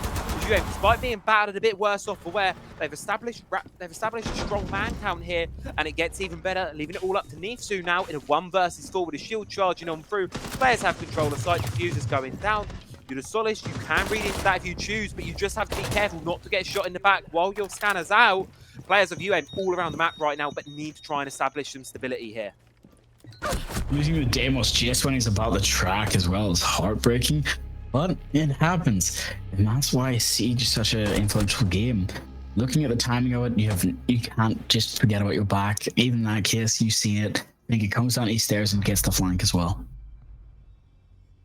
Around now, this set of operator bands comes in. I mean, Drago, I feel like we've barely started the series and we're already 3 rounds in. UAIM have just been going so fast, and the one thing that's really slowed them down, she's now banned. You cannot play her. Sure, they're not going to have the blitz available, but they're just going to hop right onto the Blackbeard because he's still on the table here. I don't think this ban phase is going to hinder them too much, whereas for Panu, losing that clash, that is a massive concern right now. I'm gonna have to say right about that, but I also don't think so. The first round they had upstairs as well did not involve the clash, so it can just come out to, hey, who's gonna fight aggressive, but who's also just gonna win anyway, because UAM have shown that they are a really good team. They've shown that they have the gun skill, but also on a map like Border where you can get away with being ratty or just being very quick on flanks and aggression, it works. Poke damage is very strong in Siege. But here comes the question to you. It's a very simple one. Which side of A or B would you prefer to attack, especially when you know the team you're against has such good gun skill? My little pocket strategy is you don't need to fight over anything and everything for this one. I want to see you get control of break, move in towards armory, try and just take a little bit of half control, perhaps off the back of the center, get the diffuser down, and then just back off from there. You don't need to fight over every square inch of the map because the defenders can just move through it so quickly. They have been fighting for the control of the map. They've been going for that larger game plan, trying to win the war, not just the battles themselves. And it's really been working for them. And it's not really been something that Panu have been able to challenge successfully here. But this round, I like to see that Panu are still getting it, running players outside. We've still got players at doorways here, challenging them on their entries here. Despite being 3-0 down, Panu, they're not scared. You're right about that, and the fact that Blackbeard is already taking damage, though, does not put me in a great deal of faith for them, but they're going to try regardless, opening up all parts of A and trying to use the nades to push people out of the corner. Armory Lockers is now just being taken one way or another. They're trying to get in. That Smith pushed through sight, taking 1 kill, but Jave's there to kill him. And now Jave gets a second, but it's finally taken out by Siri. It's now up to 3v3, but Sight is not controlled. Lambe takes out another one. But Cafe answers with his own. It's a 2v2 very quickly. Knows where both attackers are, but the defenders are stuck in place. That's it, and one does get down. That's the trouble for it. He gets the down, but he can't quite get the revive because Lambe is here holding the cross, but it doesn't matter at all there. UAIM just charge on in, no respect given, and they win the gunfight. And I feel it's a matter of respect right now, because I feel either side is giving each other zero respect at the moment. The difference is UAIM expected that play style. Panu, they're getting over aggressive, they're getting overconfident, perhaps taking the gunfights a little bit too early, and maybe should realize that's what's putting them down in the fall. I don't think playing more aggressive, playing more confident is the right plan right now. It has to be slow it down, try and stop UAIM, because right now they're an unstoppable force and they are on a crash course to steal this game. Well, it does look like they've heard you through the stream. Looking at the fact we have Goyo being brought out, we're having more defensive operators be brought who are trap based, such as Legion. But whether or not it's going to be enough to slow them down is going to be the master question, because I think it can be. But if a Twitch or anything such as those nades come into contact with most of your gadgets, they're gone. As you can see, the 2 drones are waiting, trying to play it safe. Using that intel that they had is very important to them. Again, you have 10 drones total. You can lose 3 and still be in a safe spot as long as every drone gets taken out of the pockets before you go down. We get to see the Grim, who's more of an intel-based operator for post plant. Again, its round starts now. We have a split spawn, but it looks like we might actually be able to see an east stairs rush to go for a plant, but it's just gonna have to wait and see how this goes. Yeah, and the thing right now is it's that calm before the storm. You know how this border's going to unfold. It's you wait it out for a couple of seconds, and everything just erupts into this massive team fight where players just want to keep on betting and keep on throwing numbers at the solution here until eventually it works out in their favor. But so far it's been all going to UAIM's favor entirely throughout this one. The players in break really pressured out. Nomad caught on the run out there. Double one tag team there from Lambe and Guava. Great stuff. Exactly what you want to be seeing from them. Good bit of teamwork there. Gets them an early advantage. And more importantly, none of those air jabs, they're not going to be able to be placed anymore here. Giving a lot more freedom to these defenders to rotate around this map. You're right about that, and that is a huge pick to lose. Having that Nomad mean that post plant is definitely not as safe as it would have liked to have been. And the runouts are your worst nightmare now, because this is a team that will use them to the full advantage. I do like the fact that they actually used the Nomad to try and time it out and be like, oh, she thought she was safe to not peek away back yet. But again, they both peek together. Teamwork is the dream work right now, and for the start of UAIM, their team, they're getting off to a good start here. Legion's off the board halfway through, so no more 2 mines to be placed down. The remainder of those that would have been spawned, they're just going to be going into the back pocket with his death here. Lambe wants to continue the aggression, continue the run out there. Does some damage onto Siri, uses the key barricade to back himself, but can't quite win out the gunfight there. The Shadow finds a victory. Guava's coming in to try and make the trade on happen, but misses the shots, gives away his position, and now Shadow knows the game is up, knows it's dangerous, has to be very careful on his next move there. That little bit of barbed wire sitting in front of him could be the difference maker, could be the deal. Might just be smarter, relocate, come and join the rest of your team here as the remainder of UAIM want to go through east. I'm wondering if that rotate caught Aruni at the last second or not, because if she can catch this off, she could push anybody on east stairs with wallbangs or anything that's necessary. Raston hiding in this corner, being prepared for any office push with the smokes. Again, it's a huge play, especially if Blackbeard cannot catch him off guard, but it looks like he can. He's pushed him back in this corner again. But Smoke is out of smokes at the moment, so it's all going to be up to that shotgun in hand. The pre-fire from Siri gets Nifty through the wall, takes him out, making it a 2v4 very quickly. 30 seconds left. not the state you want to be in. Blackbird now has site control. The last two defenders have to try and push it. However, it gets one, but it's now forced out at Rastin, getting pushed back down metal stairs. It's not a position you want to be in. He's now on the server who has to try his best to be prepared to any post-plant situation. Blackbird is an Army Rockers, but Ace is the one with the diffuser. He has to start planting. And you've got Nomad there to be... Oh, sorry, you've got Pinker there to be protected. However, he gets taken out. Gets a second one, making it a triple kill for the round. It's now up to just Finka to try and win this out between not only a Ghost that's flanking up behind them, also the fact you have an Aruni in front of you. Yeah, Elaine really somehow burning that man advantage there. Great read there for him. However, as Rastin gets his quad in the round and Panuhone, they make the comeback, they get the job done. It lets them get in towards the objective there, and I like that they knew when to dial back the aggression. Rastin realised he was on site alone, the smoke with him had dropped down below. Realised there was no way into that one on your own. You have to wait for your teammate to come back. So he just hid in office, waited for the diffuser to go down. Sure, you're going into a post plant in a man disadvantaged situation. It's not where you want to be. But when the alternative is you swing out, die on your own, and you leave your teammate on his lonesome, that's the better alternative. That kind of decision making, that kind of resignation, that kind of ability for Panu to say to themselves, we don't need to swing everything and anything, exactly what's gotten them that round over the line. But they need to get one more before the half switch here. They have to be coming out of this one with a 4-2 split, I feel. Oh, you're definitely about this. I'm just really coming out to wonder, is Panu ready for UM? Because I understand Border might not have been the map they wanted to go to, but it's showing up that UM have done their research and have shown the playstyle. Panu now waking up luckily, so the warm-ups coming in, the basics of Siege Core are there. As we do get to see a different lineup, this is the final defensive round and they've lost most of it. A 5-1 split is not what they want. Simple question to you. Yeah. Would you be able to come back from this yourself? I wouldn't be able to, but there's a reason I'm a caster and not a player. These guys, they should have the expectation to. They really should be able to mentally come back from it, and it's a scary prospect, and I'm confused how Borders come in, because Borders actually quite a popular map for you. I mean, the last couple of months, they're 5-0 up on it. They love this map. They're really great at it. But for Panahone, it's a much more depressing story. They've played it 5 times as well, but have only gotten themselves a 2-3 result. It's a map where evidently there are some struggles on it for them, and bringing it to a team that excel here may have been a problem. And I think we're starting to see that. UAE know what they're doing with the attack. They have a clear goal in mind, and bar a limited couple of scenarios, I haven't really been able to formulate a coordinated response to it.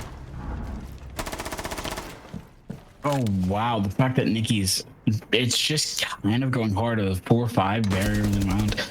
Nikki's getting picked on a Siri, taking off the hard breacher, not a site you want to lose. But it's just what and has that. Luckily, it is a downstairs site, which means it is easier to take. And as I can see right now, they've only got nades and grims, but oh wow. Legion wins the shot and takes out Deimos. The flank coming out with a 2-piece already. Yeah, What no, can't quite make it the down. third. Yeah, can't quite make it the third though. 2v4 situation, and UAE they're fighting their way back into this one. Smith does get another, almost equalising it down now, but the stabilisation now needs to come from Panu. Don't over-aggress, just play it safe, go back to the objective, work out what got you that previous round and apply it here on the final of the half. It's okay for Rastin to play this risky position. He's on the top floor in his own, sure, but the team has an advantage right now. It's just relying on Nisu and Lambay to play it back down safe, keep it slow, because they've only got a minute left to work with here. They've still got an unknown on the top floor. Logic Bomb is available to them should they want to use it, but really they want to be saving that for the site and the execute push, because as you can already see it, these Panu players, they're relocating, moving around quite a lot here, and all of that intel UAE fed to themselves a second ago, it's null and void. Oh, you're right about that. 50 seconds left in our 2v3, so it's winnable. But they need to play this correctly, wisely, and make sure that they've got the callouts ready. There's still C4 in hand. If they've been counting, they'll understand, but they wouldn't know who's got it, whether it be Valkyrie or Warden. The callout comes out from Dokebi, which can give a lot of information, but don't believe Dokebi's hacked cameras. has the control of them over or not. Whether Venezuela didn't know about the player inside of Customs, they are able to take him down, and that's the equaliser. That's the massive pick there that UA needed to bring this round back there. They spot one making the cross, but can't quite get the gunfight. See the player can't quite win it inside of servers, leaving it all up to Nilar now with not a lot of time. There's vertical control lost as well here. Going to sprint in towards the objective. They know about the one inside. They're going to pre-fire, but no, with the desk, missed the shots. No choice here but to go for the kills. Kit's cold. Panu, they're just going to play the time. They're going to do their job, and they are going to come out of the half here with 2-4 split, but they very much needed. And after a rocky start, starting to stabilize things, question is now, can they bring it back all the way? The fact that the diffuser was still upstairs is heartbreaking, but a 4-2 split is what Panu needs. Now, if Panu can take the next 6 rounds, as they hopefully see as a possibility, they should be able to win this. Whose ban are we going to see now? I think we'll start with default set of bans. I don't see anything too much out of the ordinary happening here. I'm going to start with nothing normal. You know, we'll see a shield ban probably. We're also going to see something like an Azami ban here. Just dialing down on that flexibility, dialing down on that maneuverability. All of these things that really define board and make it difficult for one reason or another. Teams are raining on it here, and I wouldn't be surprised to see this half slow the game down a little bit overall. All right, I can understand that, and especially with how the fact that now we've lost Blitz and Asami, we're gonna need to lose Ying and Mira. Oh, okay, it happens anyway. So now it comes down to, you can't flash. Warden is not as crucial, but is still a very strong operator, especially with that shotgun and an SMG-12. So the Chank is now being brought, and I'm gonna need to take this one for obvious reasons. Really interesting pick on. Defenders, protect your bombs. It's locked in. It's here. My lord and savior is here. The Chanka is going to be dominating, and I'm going to take this shot for whatever purpose is needed. It could just be for site setup or as a makeshift smoke, but Smoke's still an operator on site with a beetle gun, so he's not being brought. The Chanka must have a reason. Aruna gets are being brought as well, so this might be the hyper-aggressive setup I expected just without Mira.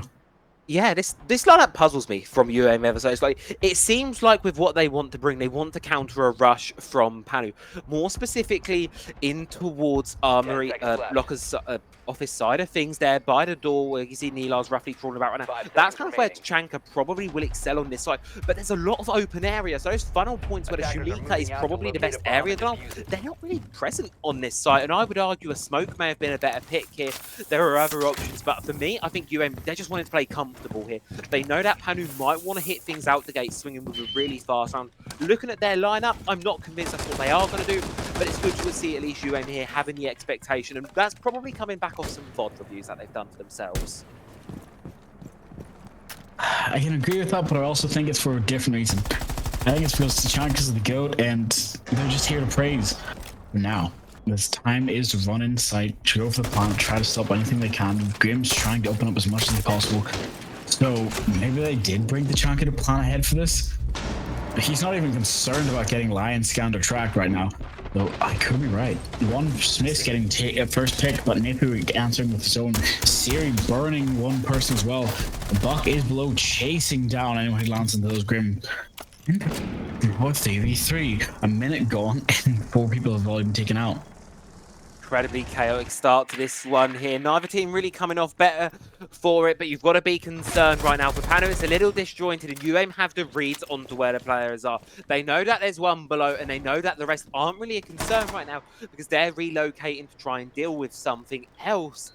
Panu, they're trying to group themselves back up here, but that's giving UAM themselves the time to reorganize. And as you can see, the plant attempt, the rush attempt just didn't really pan out to fruition. They're trying to cause some chaos, trying to sow the seeds for something.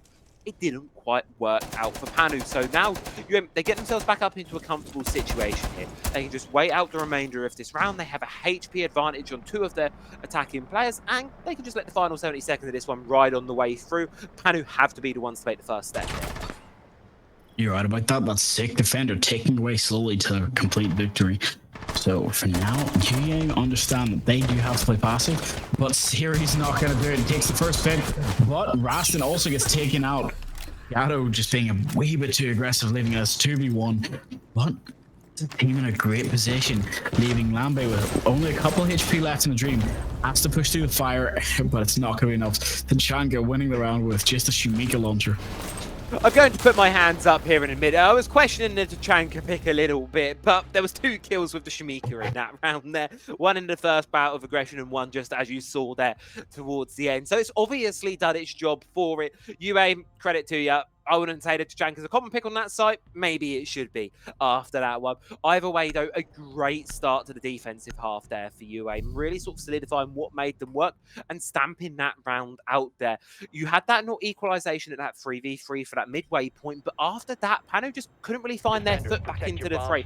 Couldn't find that thing that solidified them to be able to take the round. And as you saw, it ended up costing them just getting shut out there right at the end. So now UA have to head downstairs. No choice about it. Question is, can they repeat the same defensive successes on over towards bathroom tellers? It does look like that's going to be the case. Here's the thing I'm happy about to see is the fact that this match doesn't have any donuts. Everyone is fighting for their life, whether they're fighting with Nick or Nathu, who's just trying to stay alive and trying to do it. But it's the fact that they're helping their team. And as you can see on the stat point, thank you, Observer, 10-5 and 9-6 as the 2 tops for both sides of the team.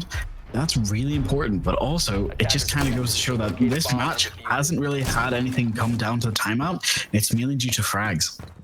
Yeah, that's it. This one has been a bloodbath, and it's been, you know, I think if we look at it in terms of when the opening picks have been, in every round, it's mostly been within the first minute. Very aggressive games, very aggressive play style being brought out by both these teams, and really, it's really impressed me with how well UA have actually been able to stay on top of this aggression. They've not been getting drowned and caught up deep in the pressure. They've been able to respond with it right back and really put up the fight, and they've gotten themselves such a strong lead right now. But Shadows are taking some early damage here, needs to just cut their losses, run right away. Is going to be able to do so with their life, and that's quite a big one to let slip through the net here for the attack. Well, as you can see, wow, Huawei gets one more. And Smith gets taken off the board. That is loss of a massive pick. And I'm going to say this now. I need to see what comes from Shadow here, because this Fenrir and this Ella are trying to hold upstairs with Castle. And if Castle gets taken out early, it becomes just a 2-man hold upstairs with 1 person in sight, which means it's a lot more pressure just to push it and take sight. That's it. There's a lot of pressure being applied to these defensive players right now, and I think they realise the grave situation they're in. Able to get one back on the retreat back towards the objective. The question is, can you make it any more than that? You know anywhere moving is risky here. But as you see, Teffy, with the team falling around him, no choice but to sprint back to site, but spots it away, gets pinged out, shut down there by Nifsu, leaving it all up to Neelar again. On the back line here, on the yellow, you've got quite an impressive magazine size with this one. 41 bullets, pretty high rate of fire. If it's a weapon you want to be put into a clutch with, it could be one of these ones. The question is, can he make it work?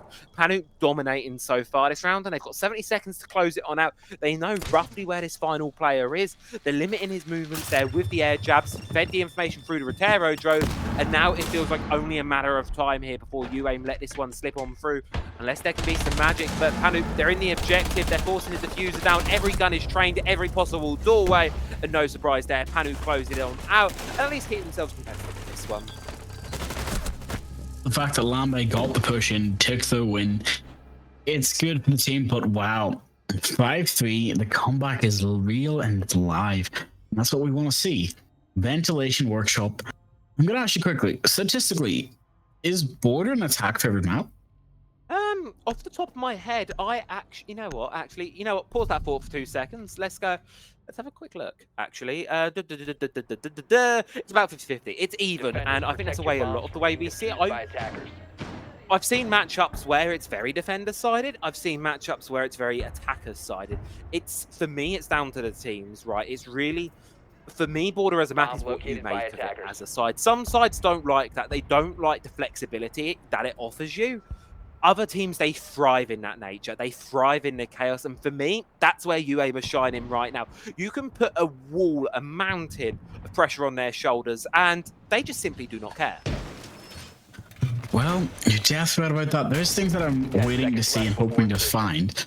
Because right now, the fact that we do have not only a 2-barrel being brought, but a Kai. Those DMRs in hand could be destructive at long range. Border gives us that nice mix of long ranges and tight fights. So I'm hoping that this works out for them as they've planned. But right now, you need 2 rounds to win, and you need 2 rounds to equalize, and 4 to win. It's not a great state for Panu to be in, but I'm never going to count them out one way or another. They've been doing better. Since that first sort of disastrous couple of rounds at the start of the 3-0, they have been working their way through back in towards this one. But this round is not starting off on a good foot there. An early loss that you can see Lambase thinking about trying to make the recovery, but no, misses the player. Eventually gets them after the drop down, at least equalising us out 4 versus 4 here. Losing that 2 Burrell, that's going to mean you're not going to be able to stall the attackers out too much. But equally on the other side there, the loss of that Grim means that execute the information that can be provided. Losing that is going to be quite a big deal here for the attackers. You're definitely about that. They have to win, have to play it tight and on the corners. It's a 4v4. They've already lost 1 operator. That's crucial, and they can't go losing more. They can hear the reinforcements coming up, but there is still a castle that can block the corridor. My problem is, are they going to hear the Valkyrie below? Have they drawn out or have anything on flank watch? Because if not, Valkyrie could be just a crucial mistake to forget about right now. Yeah, you've got to be careful of that Valkyrie and the information she's providing is enabling the rest of UAIM to start getting some kills here. The front line for Panu is very quickly dissolving here. As you can see, Pepe's dead, but on the cameras, meaning that the information's being fed on through pre-fires, C4s, you name it. UAIM have what it needs right now. Panu cannot step a foot inside this building without the information being telegraphed through, and they're walking into what is essentially a death trap at this point. The 2 final players on the offense, they're currently split on up, but with positions known to the attack, they've got to make something big happen here. They do get 1 back on towards Smith, shut them down. UAIM, just don't over-aggress this one. You've got 60 seconds left to hold out on through. Rastin gets aggressive, finds 1, but Nikkei's there to clean up the second. It leaves it all up to Siri. Panu have been able to recover this one. They now just need to find a way to shut down this final player. The fact that Castle is running around trying to be his fortress, it's not going to work if he does not drone the top of the staircase or have any gears, because Panu's sitting there waiting for the flank and rotate. They have the timer. It was in their favor. Castle tried to take the upstairs flank. They didn't hear anyone drop, so it was just a guesstimate, and it did not work out in their favor. So Panu have clutched back hard. I am going to start seeing Border like Consulate as an attack-sided map, because that's what I'm seeing from this match, and it kind of goes hard.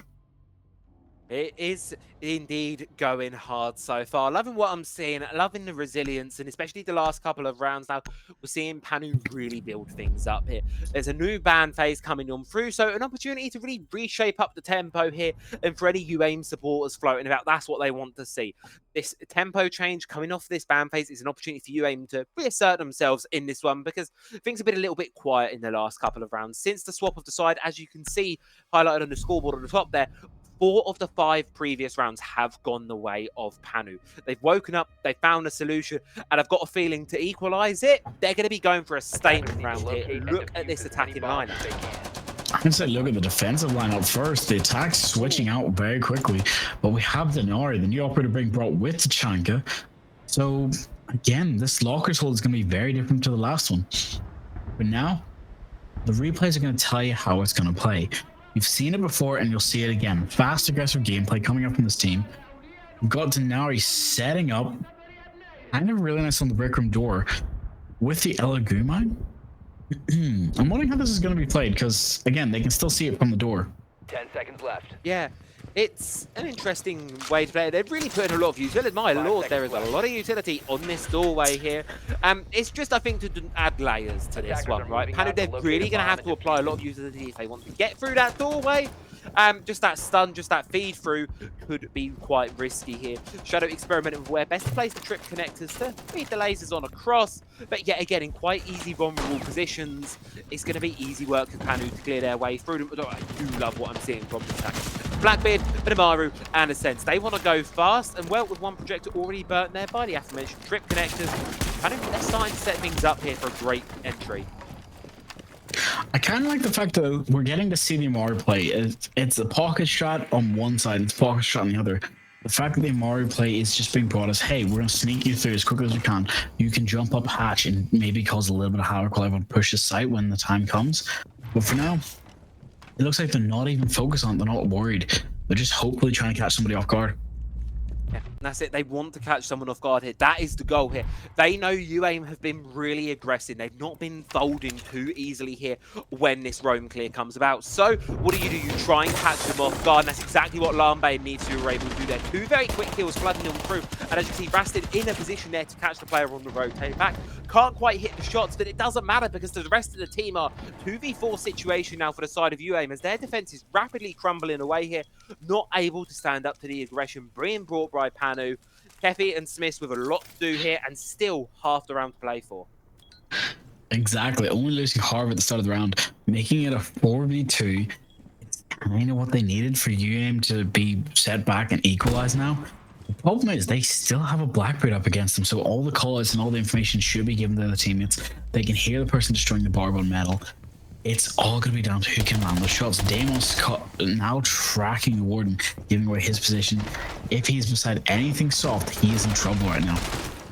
Yeah, that's it. And look at it. You run into the frag grenade there. You've got no options if you're Kefi in that situation. Luckily, though, Smith does find the need to trade back onto that one, but you've got a shield in your face. You punch him over the top of it, but it matters not because there's players behind you. Panu will take it. Panu will equalise the game. And now we've basically played a mini set of Siege here. 5-5, essentially a 0-0 point, but you've got to give one thing to Panu, and that's going to be the momentum. Well, 5 of the last 6 rounds now gone their way, looking incredibly good and really coming alive. That is right, and the fact that I do like to see the Mario actually punch and break through Blackbeard shield. It wasn't intentional, it was just timing-wise. Blackbeard just happened to drop it at the right time, but it's worked out in their favor. And the fact that we get a 5-5, meaning anyone who wins the next 2 rounds, if Panu win, it's 7-5. If you aim it, it's 7-5. But there's always the chance of overtime. They cannot stop fighting. They've lost a lot of the defensive half. They need to start working as a team again, start communicating. They've been ranked stars before. Now we need to see their esports stats. This is the question I need to see from you. Do you think there would have been a more impactful ban on the side of UAIM other than Grim? I don't think so, ultimately. I mean, you could have gotten rid of the Blackbeard, and that would then relegate Panu's attack to the one team, but they're not crutching the shields. That's, I think, the big difference maker. They've still got Blackbeard available, and they're not playing him into this round here. UAIM right now, I feel, are crumbling under the pressure, which is something we didn't see from them in the first half. They're struggling to deal with when Panu have 2 or 3 players applying their guns to one player at a time. They're struggling to find a way to respond to that. They're not able to contest those large team gunfights on their defenses. They need to stop Panu getting the information, which is what's facilitating this quick moving playstyle. The Grim ban, I think, is incredibly fair to do. Okay, I can understand that. Thank you for giving me your 2 cents, but Smith is there already taking out 1. That's Valkyrie taking out the sledge very early. That is a huge pick to lose, especially with all that grenades and the sledgehammer in the back pocket. So now a 4-5 gridlock's already in security. If there's any Valk cams or any cameras at all, could give away a position, and C4 could have come out from below because Smith is still in server coming up first main staircase. So for now, it's all about the droning. They've got to figure out what they want to do. Any engagement could come out very quickly and very early. Yeah, significant opportunity to make the drop on down here. What really lies is it going to be a successful one here for Neve? So you've got to be careful about it. You've got to be mindful. You make that drop, obviously, since Siege X, you can't ADS while doing so. So you need someone to be covering your back.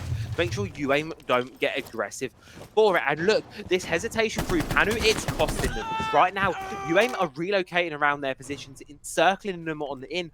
And this attack really can't get their foot in the building at the second. It does look like it, but it's not over till it's over. You know the rules. It's not over till Gridlock starts singing. There's a Gridlock in this match, and Siri takes her out early. Damn. That's the caster curse. That's my fault. The 3-5. You got to be prepared for this, though. It's a 3-5 on attack, so it's still clutchable. They know they have to go for the plant. But again, they have to push the Valkyrie out of server.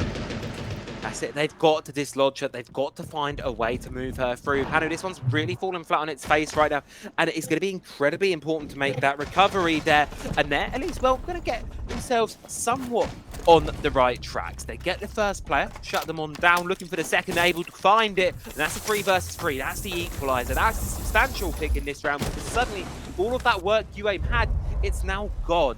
40 seconds left to go here. The attack needs to find their way inside this building and get themselves with that diffuser going down. Well, I do believe you're right about this. They're trying their best. Series holding courtyard. I'm pretty sure that they understand there's nobody upstairs since probably default east cam is still up, but there's also a drone tracking it. Here is the time where Kafka could probably be there to protect him, but they have attacks already pushed into sight. Lambay is going for the plant while Nicky's is down, but Lambay does take out a dummy and quickly takes out one. That is two bar off the board. It is just a 1v1 and the future will be going down now.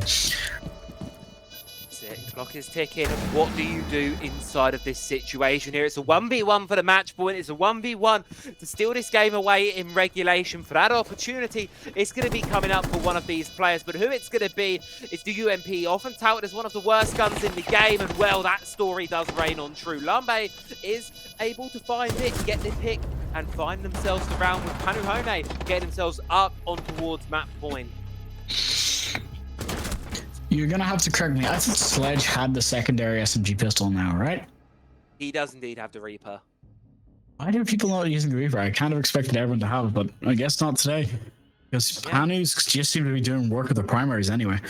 But now we've got Tuber, Omai, Castle, Valkyrie, and Kai taking us into what could possibly be the penultimate round. Bathroom Tellers again. This is something that they have to win now. This is it. It's do or die. You've got no choice but to win this objective here. If you lose this for UA, all of that work, that really great start to the game, it's all for nothing because you're not going to get anything by not taking this game into overtime. It's a requirement to get this next round over the line to bring this one all the way. Otherwise, I can't help but feel the heartbreak, and the tilt's got to be coming through for the players of UAIM because it started off so good for them. I'm sure it's getting there. They might tilt the whole way back around to going into Zen and getting back into that flow state, but right now, they have to remember this is Rainbow Six Siege, where one shot can take it.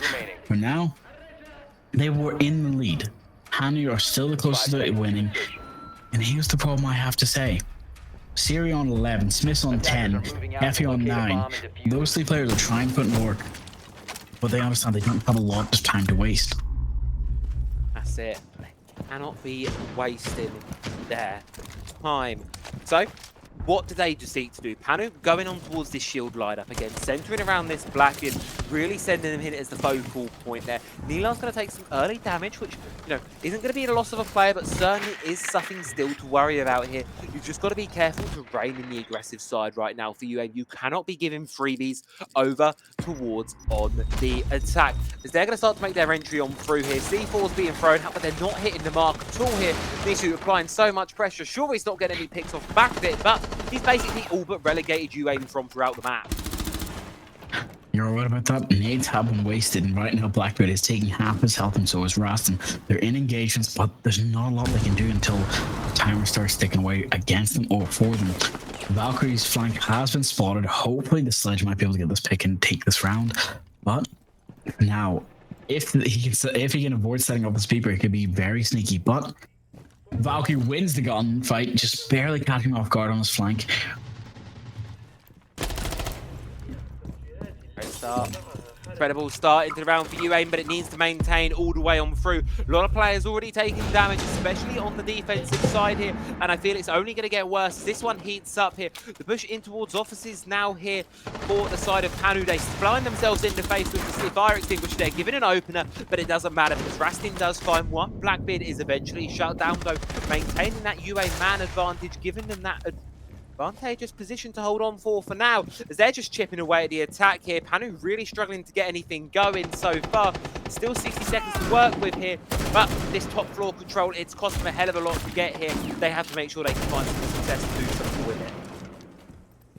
You're right about that, having it a 4-3 very early on, but if anything can come out of this, it's going to be from that DMR. Right now, Nyx is trying his best to push out as much as they can, but it's just not working. Here's the thing I'm seeing as well. There's 40 seconds left. They still have a lot of utility in their pockets. Not only 2 ace charges, but they have this retro, which it looks like they're going to use to open up the floor. Right now, breach charges are still in pockets, so it's time to try and pick off anybody hiding in corners. You gotta remember, most of borders is soft flooring. This is the thing. It's what I said. Panu put so much into getting that top floor. They needed to make sure something came out of it. But the only thing coming out of this one is Lambe being dropped from the lobby. Nikkei as well. And well, poor old Rastin, 1v4, 10 seconds to go outside. He can get whatever picks he wants to go, but it's all inevitable at this point. UA, they seal it up. They just about get it over the line. And we're going into overtime to decide the outcome of this game here, as UA not letting this one slip just yet. 6-6. We go to overtime in 2 rounds. That's all that she's going to write today. We're going to go to round 15. I'm calling it now. We got a mirror clash. Castle, Monty, Ying, and Blitzbahn. Not the best state you want to be in, especially for people who've been using shields quite as a prop up. But they've still got the Blackbirds, so there's no point in worrying for them. It's about worrying for the defense. Asami, Smoke, Goyo, Aruni, and Legion are taking us to Armory. I'm kind of expecting this to go back for tick for tack, but it's never over until it's over with Voltage League. And the fact that we have this Goyo kind of makes me wonder, is losing the ACOG that big of a detriment? Oh, I mean, it's certainly going to be a blow, right? Not having that ACOG around. But you do have the ability to contest these long angles here. You know, you've got Huava with the DMR, which obviously still does have its ACOG on it. Really what you want to be focusing on here is how Panu are going to start to make this one work. Because as you said, we've really seen some difficult defenses from these teams. Both of them so far not really being able to make them stick. Having a significant amount more success on the attack here. And we need to see that one change here in overtime, because Panu, they've got themselves 2 defensive rounds to play. They need to make sure at least one of them comes off successful. But seeing 4 Goyos like that, I'm not sure if it makes me happy or makes me sad, because that's kind of a sign of desperation in my eyes. But for now, it might be the correct play, because that's just a complete deterrent. If you try to push A, there's enough fire to blow out anything. And not bonfire night yet. You want to try and push into A safely, A or B, and just try to go for the plant. 2 minutes 30. They can take the first floor, but they're not going to just yet. They're just going to play things a little bit slow, a little bit cautious, which often is the way when we get to an overtime here. Realising the stakes, I think on paper, I don't think a lot of people chalk this one going all the distance and all of the way. Panu have really been struggling, so have UAIM at points, but both have had their brilliances, ups and downs alike. It's just now who can deal it, who can get the finishing blow and come out of this one with that victory.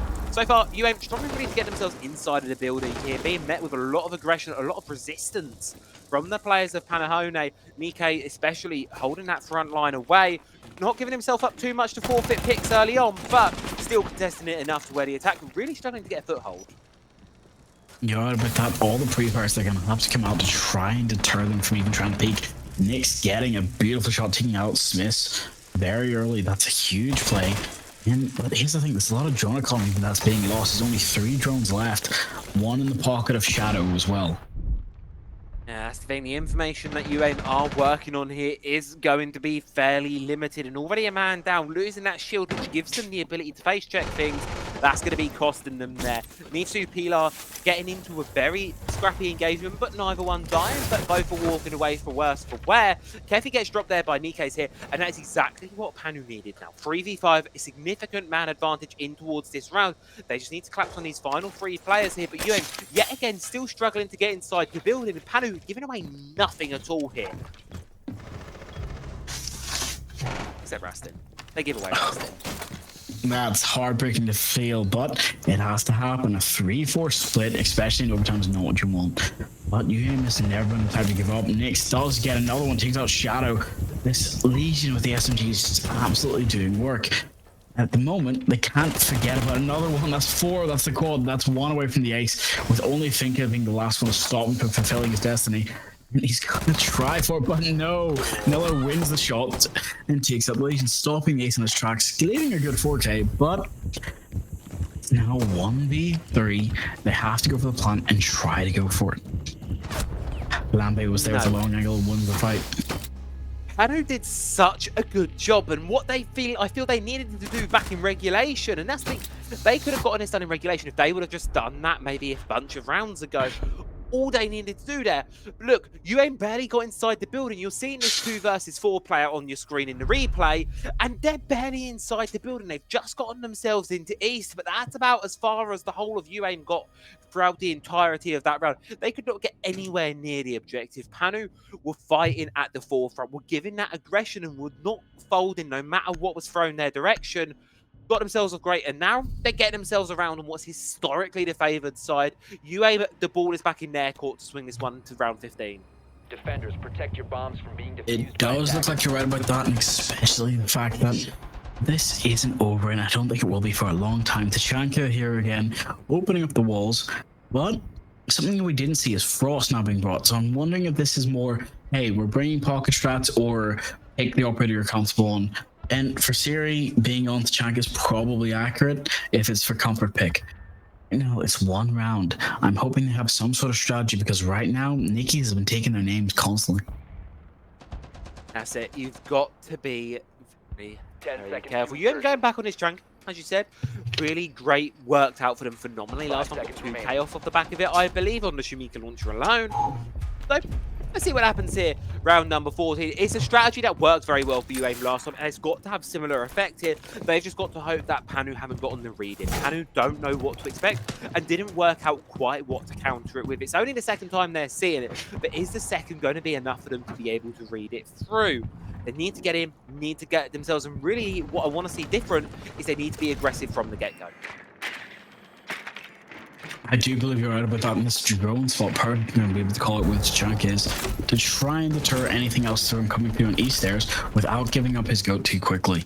So, for now, here's the biggest problem. That nade from above is going to force him out of position, making him risk half of his health, even though he tried to be safe with it. A second nade is going to come out, and that's forcing him straight past the window, which could actually lead to his death, but no, he actually is safe and pushed out. But he doesn't know about the Deimos that's coming up the staircase. But he's also flanked from break room window, break room door, and Lampe gets another one, takes out Shadow. UM are about to fall apart very early unless Smith can start, well, dominating in this case. This has been so good so far, but going to need to come up absolutely huge here, but it's going to be harder to do so as the seconds tick on by, as his team crumbles around him. Does get one back and a second one from the rest of the team here. Bit of stabilization from UAIN, but still man advantage held by Panu. However, they take that as a warning. They take that as a sign. They back right off, realize we just need to reorganize ourselves, find out where these final 2 defenders are, collapse in on them, take them down before they can take any more of our numbers.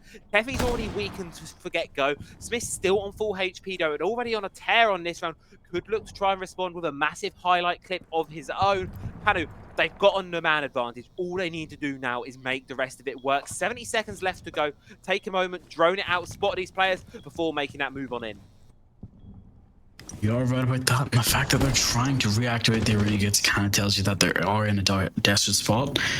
But Sledge is in with Rooney. No call out has come out from them. The fact that Sledge is droned in the same room, that's a triple kill for Smith.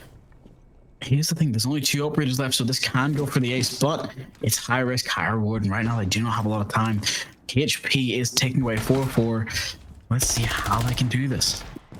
That's it. Smith is just worming around here, doing what he does best, wasting the time of the attackers here. Panu Hone are chasing Ghost. However, Mike is able to claim the head of Keffy there, swinging the advantage back their way. And Smith, he's going to need to ace clutch this one to go the distance here. Needs to get this one. Final 2 kills here. 20 seconds left to go.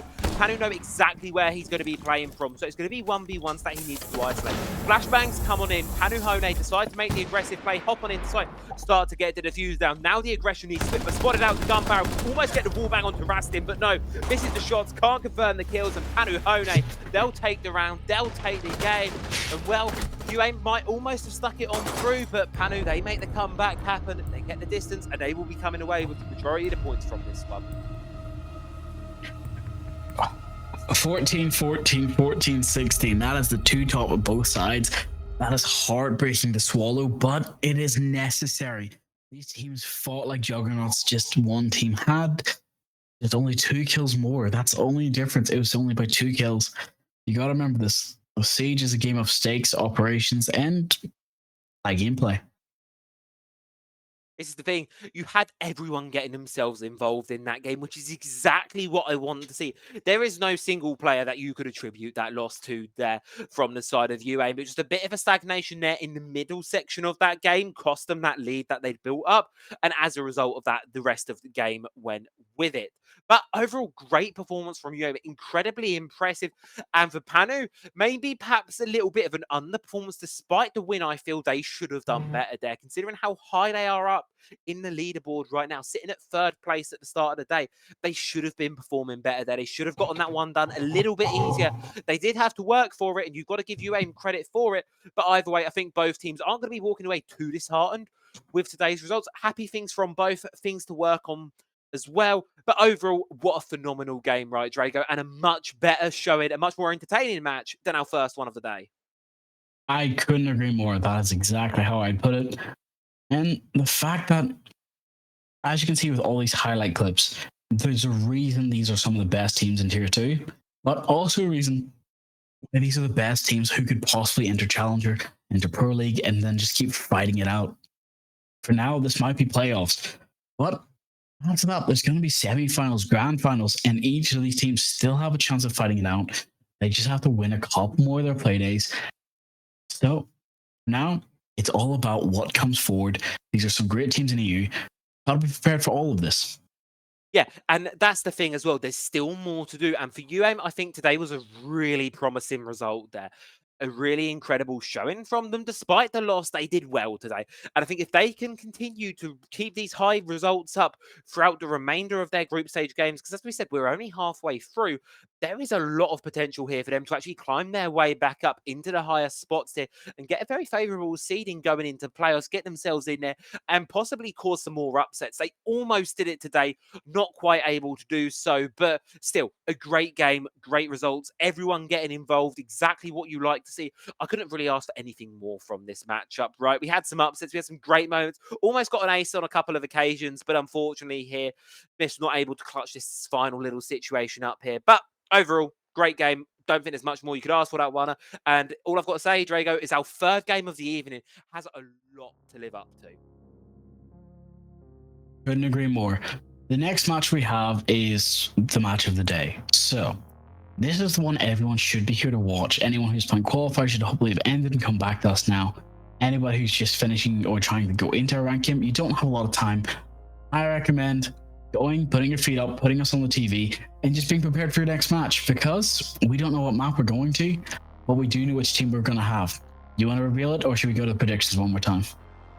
Let's just reveal it here and now. We've got Wisteria going up against Myth Esports, touted as our match of the day, but as we said, very big shoes to fill after that banger on border. So we're going to go and get that one set up and all ready for you folks at home. So as Drago said, don't go anywhere, get some snacks ready, and we'll be back in a couple of minutes with our 3rd and final series of the day. In a minute and a half, it seems like, I'm assuming directly going to slow it down, but never mind, I'm just going to eat my own words. They know where Hungary is last, so they'll be able to take this site so much easier. Cypher, most likely should, is it clearly their star time. Albert trying to make his way downstairs, just almost gets cut off by the player on 90 windows. There'll be swings either side, as a swing from 90 comes his way from Rex, and it will be stopped entirely, as it's looking to be a flawless. Fine, we can just wait. Well, there we go. Sarka's finally been drummed out. No more hiding, no more being safe. Still able to go for this kill here, but Sarko does get down, and that's a terrible one. The side of John Tech. Flashbangs in pocket. Can they make it Flash City to get UA into the site and overwhelm StockTap on this gym site? This is going to be able to find Prison, but it depends on how long they're going to be able to stick out, because Raxos coming in for the saving play, and the numbers fall thanks to the UMP45 striking for a second. Doing a little bit of damage, but not really much to travel and move. Able to get that mad trick off as the Ram goes down so early to Dynamite. Dynamite is impenetrable right now as Arkari able to play all over him on this vertical control. Locality not quite functioning very well now. And here again, you can see just all these default scans not even being shot. What a shot! Verticality, all we gotta do is now find that the Fenrir. So all of those F-Knots are going to be in the same position. not going to be able to get juggled around at all. As the jump out going to come through, his Shadow able to take down Eli. And that's just curious plays. From GK. They play that perfectly. They just need to kind of delay as much as can. Rex starting us off quite quickly as Rorik will be taking that control of the killer. Now they're already at 3 versus 5. You're only flying 40. So those does get the kill. Ekes out one more. Sorry, that's Legion. Kill for mid. That is heartbreaking to see. But that's his insight. As long as he can catch one of these two players off going back to site, he could have watched it. If Dynamo was above. It's now all. I think they're so disciplined. Sure, Juhar's going to be going down there from the vertical blow, but here's the catch up from Ben. Belief takes down Elias out, and sure, Juhar might be down, should be able to be recovered. I'm more worried about Nixon, who's currently in a world of pain in the objective, going to fall alongside Tridley, and it's all up to Dynamite now in a 1 versus. Go into the back of a site here. If not, might be able to get a pick on to 1 or 2 of these players in sight and then just go for the plant maybe. But for now, Blitz is rushing up, goes for the Goro, takes him out early. That's Cole off the board. I don't know where the Asami is, I don't think. So Not going to be finding any damage, although Ryujin with a fantastic way of trying to challenge the only breach they really necessarily have to. A bit of damage, yes it is, and Nixon they're going to be actually able to find the final blow on. I see a slap on the wrist with the HP they've. That clock is the defender's best friend right now, as they're going to have to send it into back armor.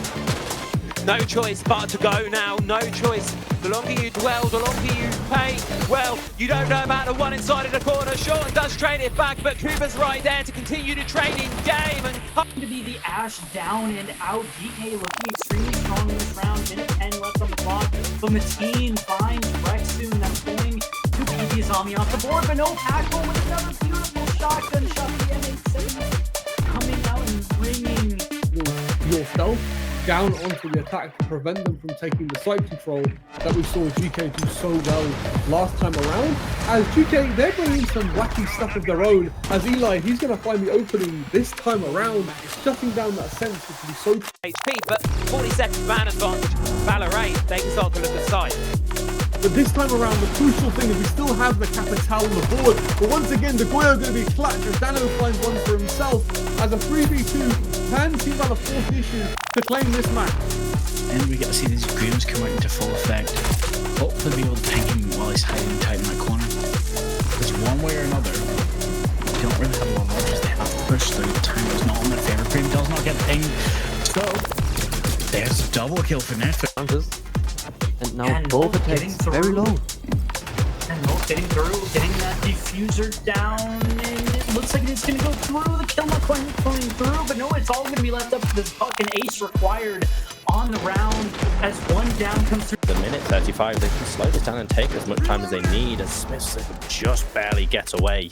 The skin of his teeth, it's all just going to start folding in from Diavoli as we head into the last minute, 20 centimeters away, but finally, I'll let him get one or so. We'll gotta be prepared. Nobody can push in yet. Everything utility-wise has been burned, but with no execution. Those Goyo counters keeping people away. Mira ducking behind the desk to try and meet any expectation, getting the first pick, but runs away, does catch the nade, but also gets caught in the back. They're going to be blocked out by the mute. And look at Diaboli, they're just waiting for it to happen. The main team's going to be able to pick up the first one going into the execution, although quickly followed up. A lot of damage onto James, leaving him a bullet away. Just from certain death, the pistol claims it's Mark Glasswell with later main team fighting back against the above, and that's why Glaz working so hard to take this space. He's ready for that C4. As soon as that castle barricade falls, he will make it his. As the Glass walks inside, unfortunately didn't see the bandit laying down because of the out jumping into cargo. They're looking to hunt some of these operators down, especially the Roma smokes are going to be there. Ally with a kill onto YMK, quickly exchange and finish with a double down. Neon's goes down as well, but the pistol is going to be defending some of these players as Ryujin are starting to slowly creep and crunch. Try and take down a lot of the utility. This Rooney definitely could play spoilers here with a lot of potential to disrupt what Team VIP wants to do, and Merlin already on the board in this round, but only one. Shut versus 4. No, it could be worse. It could be worse. Put it that way. You see Tridley just taking an absolute beating from Jono, jumping straight from top Solarium stairs and just absolutely got to go against the Blackbeard as well as the vertical, as well as the player on top of the breach. But in two different angles. Tries to take a pot shot at the Blackbeard, but that shield being up, not be able to see enough, but Nifsu's able to finish off the round. And that'll be GG's all around. You know, his teammate on this third floor, Akari, is just being hunted by everybody here as the W bait not quite working out. And Smoke trying to bait the last round in the mag. Allred finds one for his troubles. And that could be all of your plans now taken out very early. Really clear enough. I mean, with a minute ticking down, they've still got this Tachanka alive, which could save them plenty amount of time, but I mean, in a 5 versus 3, it's not really a situation you want. As a lovely one-tap from Nifsu will take the head out of Hoxie as the plan will start to go down. You know, And you need to get rid of it, so they do in the moment given. And Shadow taking a lot of damage from the fire, but mostly even Lab able to finish the job. Over here, Panahune are going to be keeping up the tempo. A down finish. Lex gets it 3v3. Now the EQ of the man count is here, but not for much longer. Siri has been picked. Is the danger now? 30 seconds left into this game, but slowly but steady you and the need to go in as the plan's happening on side. Vision has been denied. The kill has happened as well. Back down to the advantage from the side of Region, but the kills have been going now for the side of Region. 60 seconds here. Raven hops down, does find one on towards Coles here, and it seems like Valorant, they might just want to brute force their way in towards this one. They've even dust out. Now here comes to push Competence. No, they can't get silly. Here comes the C4, finds a massive pick there, takes down Murara. Beautiful throw. Hoxie goes down. That's going to be absolutely crucial because any possible disruption of eyesight, which isn't actually being brought here, so not going to be that much of a hindrance as Eli able to get another kill when Lucy goes down. The case is going down in a missed shot. Sneak away just in time, but Devils making sure that Trilly doesn't have an opportunity of fighting back, as they will be having their first loss dealt. 20 to remain, and with a swing following quickly will be Devils with a second as well. They keep on contesting him back, but they find no victory off of it. It's now 2 dropped. This clearing of the roam has been really good from the side of SV, but they need to start pushing their way on the site. They're able to find a kill. Is Joker on this flank without somehow managing to find upstairs? And they don't know. The comms are not coming through as that flags able to play so much. But now, they can't just run and go for the fuser. They know the defender's watching it from the inside.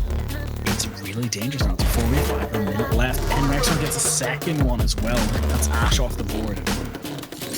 Rexon being proven to be absolutely detrimental Pozo, and a very impressive one that is.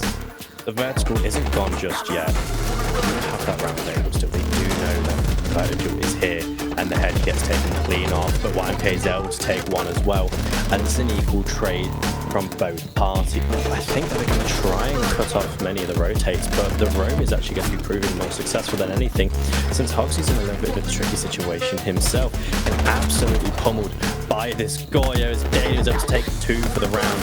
And I don't think they're able to pull out much of it as it's now down. Just get rid of everything, and it's going to work out in their favor. Just got a rush straight coming through. Zyra is able to pick up 1, so it's Bolton. Bolton's going to get 2 for the round. Like I told you, this is Bolton's up. 2 for 15 seconds remaining. Time might go against them. You can still see that player above. That's what might be the driving factor. There you go. A team cave. Not sure what's going on there. Pozo takes out Null. Not sure if he's going to be able to come out. He's able to spot out 1. He's going to spot out the player, which he will with 2 seconds remaining. 2 versus... I can understand that.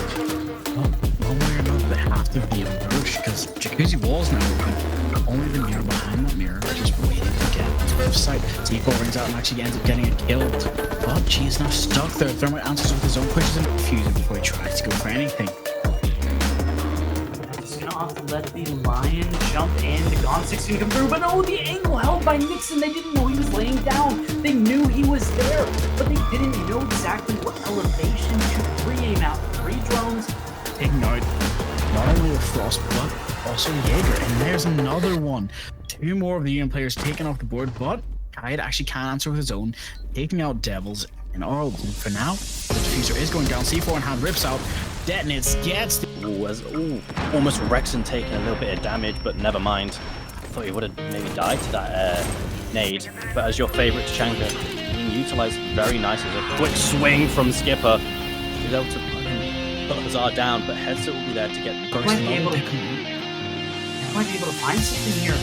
King Candela is distracting everybody right now, and Nook able to find the kill onto the Aruni, which is going to be massive for this push. A series through the wall, able to... Focus now gone for the border, and a very important one as well. It was the line at the end of the day, but here comes the smokes as the utility has been burned.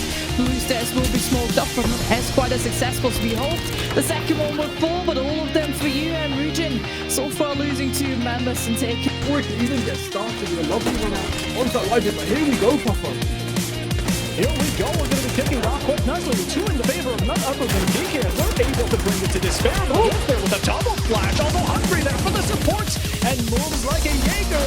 Both they're able being rang.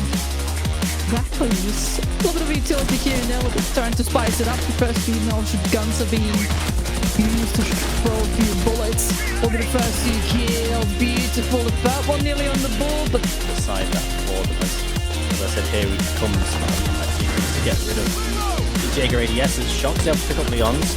And, okay, Sarko just jumps straight down. Sure, as he's able to pick up a second to let this man loose. Just like that, the final 2 defenders are looking to find any kills they possibly can. This is that real potential I was talking about, but Lamb being a bit too late to the party, it might will need to get to be completely isolated. Gets 1 second spray is attempting it, and all of a sudden Hackman converted yet again. Ewan against Nate, potential. How she goes in for the swing is going to be finding the close range against Triple rather than the other way around. Is just jumping into the smoke. How she gets another just like that converted to a 2-4 by North, and now it's all left down to the last man standing. Ellie, a victim of North for yet another 5-5-2 utility being brought out here to try to get in and claim this verticality. A peek now at the top of Mez, and that's going to be the ace to find his second kill of the game. He's able to take Neos off the board, and then a second one rings out. Now they've claimed the top, that man advantage. But really, that's a huge bit because it means like a back and forth between Trilly and Trilly this entire match. Bolton's still trying to get his first pick on the board, but he's not droned out. There's another pick. Those trades coming out from both sides. Long angles, you're getting another one as well, where somebody can go upstairs and cut as much as they can. They probably could just rush sight, but like he's already jumped in, looking for the Legion. Not find just yet. Spots and goes to the kitchen, gets the wall bang. Beautiful pick. From Zero answering with their own, saying, yeah, we're done playing games. Just too much to handle. As Eli finds another, it's all going to be left up to Merrick on the Legion. Has to manage to find all of these kills, all 5 of the kills. Ace going down. Is Zoomline going to be able to stop it? It's not going to be able to find it. And 1 kill comes through with Ryan. Picking up the board and gain the control that he's looking for them. Ariel going in for these pre-screens. Again, the placement is going to be great as well. Also looking to find these ones, and that's what is exactly VIP are giving him. Bolton just goes in, peeks the head, and that's the sentry gone off the boards. VIP up top. If not a rush plan through smokes and whatnot, the Warden not being available means that it is definitely an option, as the Ash getting in a gunfight here, just able to win it out of against the Afghan. They know that this Afghan is a possibility. Welcome back, everyone. So, this is the final match of the day. Everyone has to be ready for it. Travi, I'm sure you're ready for it. I'm sure you're hyped for it. We have Wisteria versus Myth. Let's go to map bans. I want to get this into this quickly. I can hear the players already revolting. They're going to destroy the planet if we don't. So, let's head to map bans.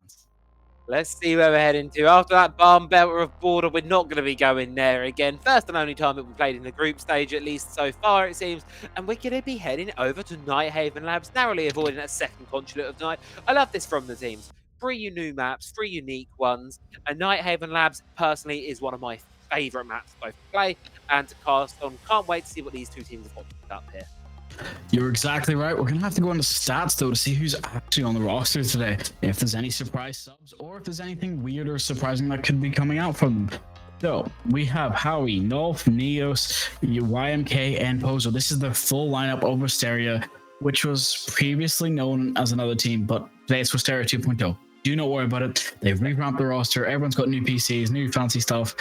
Of course, I'm joking, but they're ready. Let's see what Myth's like as well. Myth themselves, I think everyone's going to know the name by now. They've been around T2 for quite a while as this roster in this form. Obviously now under the Myth organisation. Eli, Turco, Dynamite, Akari and Tridley as well. Turco obviously coming in as a sub, so Myth not playing with their full 5, with the full potential. However, they're still a phenomenal team, right, Drago? They've got so much quality to them. We've seen them really do a great job so far in this competition, and I wouldn't be surprised to see a similar result here from them. Currently sitting in 4th, Wisteria not too far behind in 6th, so quite close teams in terms of standings, and hopefully going to be a really, really close game between these two. I do believe you're right, and as I can hear in my ear, the players are starting to revolt already. So, just very quickly, last look at predictions, and then we'll head straight into the match. So, I'm going to ask you quickly, who's been right so far, who has not? You have so far 2 out of 3, I have 0 out of 3, but I still have a feeling about Wisteria. We're just going to have to wait and see. Well, your feelings might not have been right so far all night long, but it's okay, because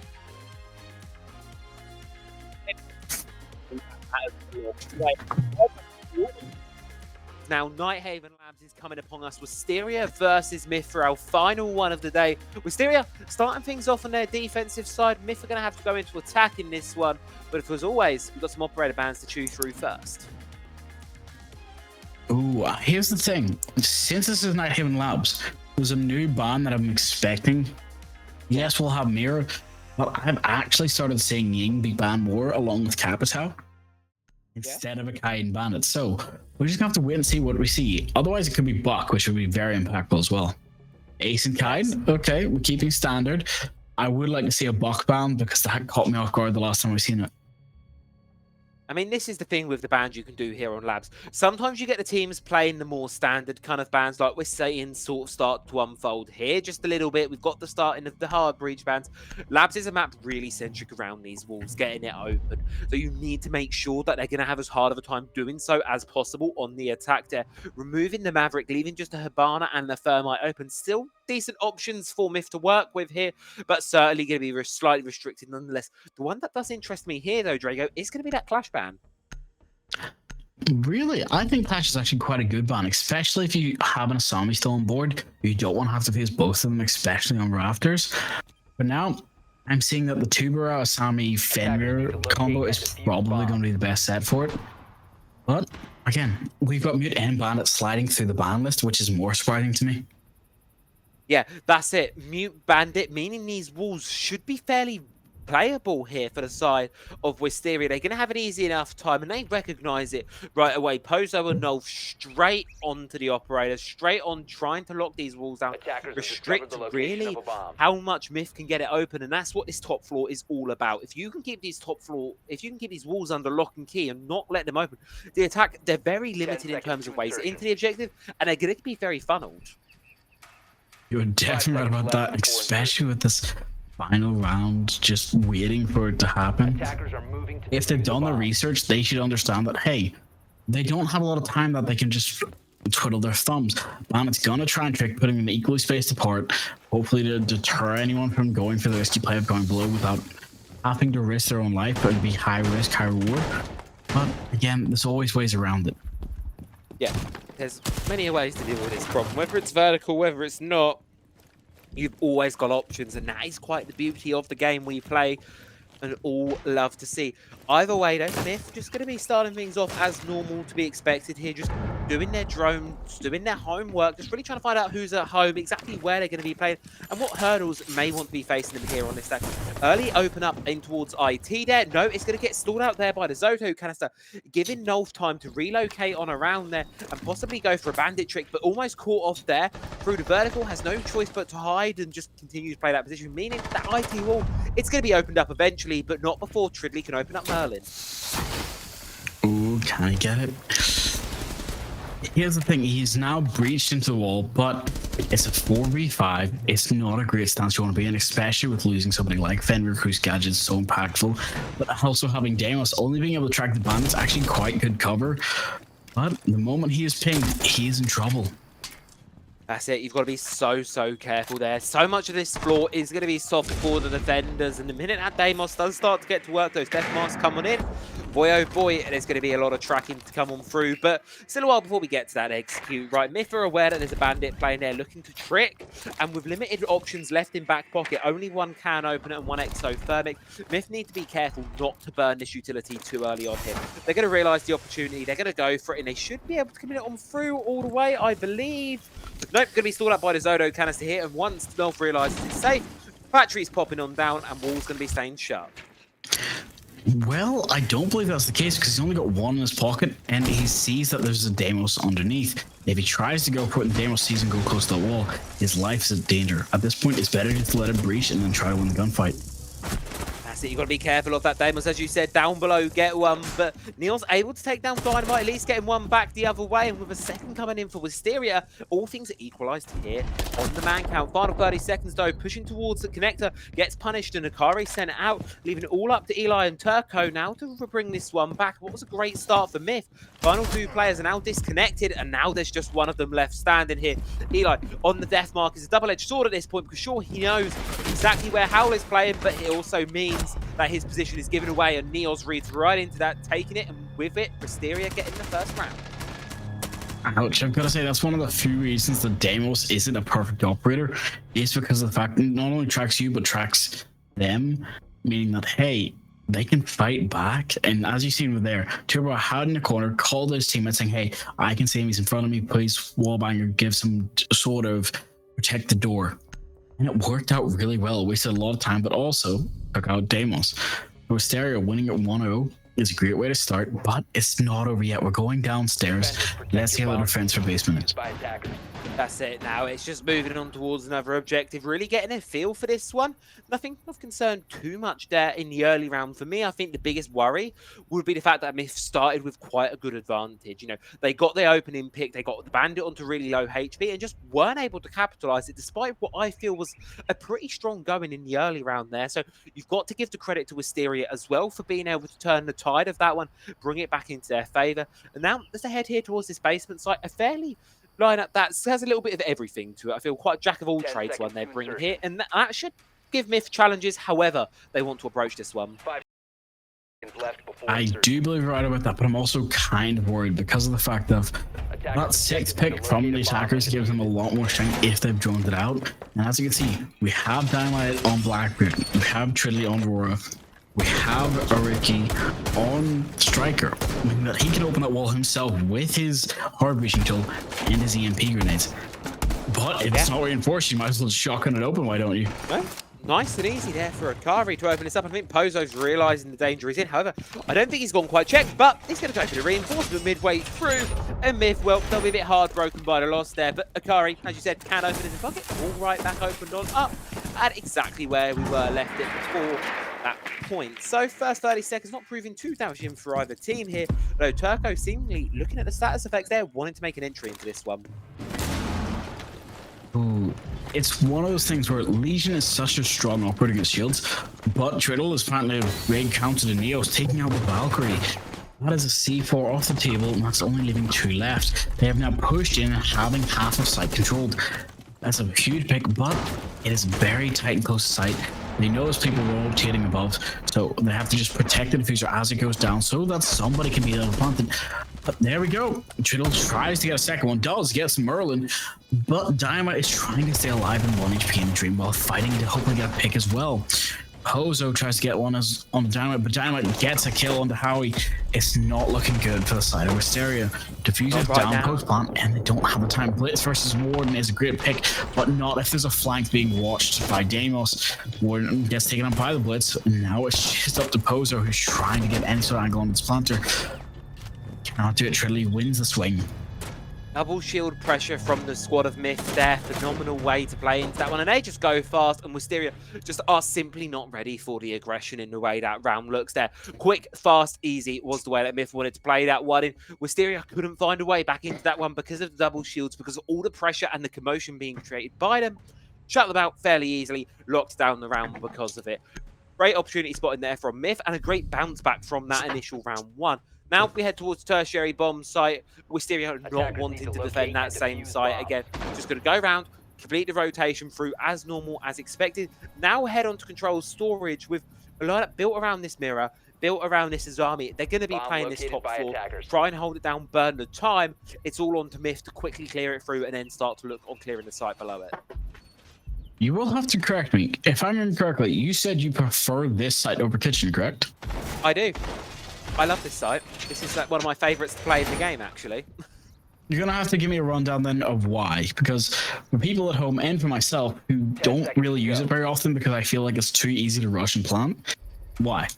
5 seconds to go. Verticality is the big difference maker on this site. You can play it above, as we're seeing Wisteria do right now.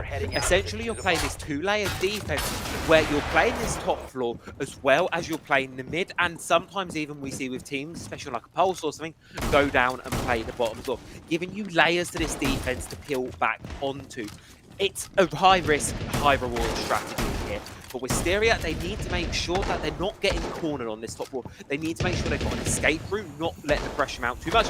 And they need to make sure that no one just waltzes on into sight and, as you say, really easily gets the plant down. But looking at the way Wisteria play this, they're looking to be aggressive and challenge Myth at the entry points, which is going to make that kind of play style work.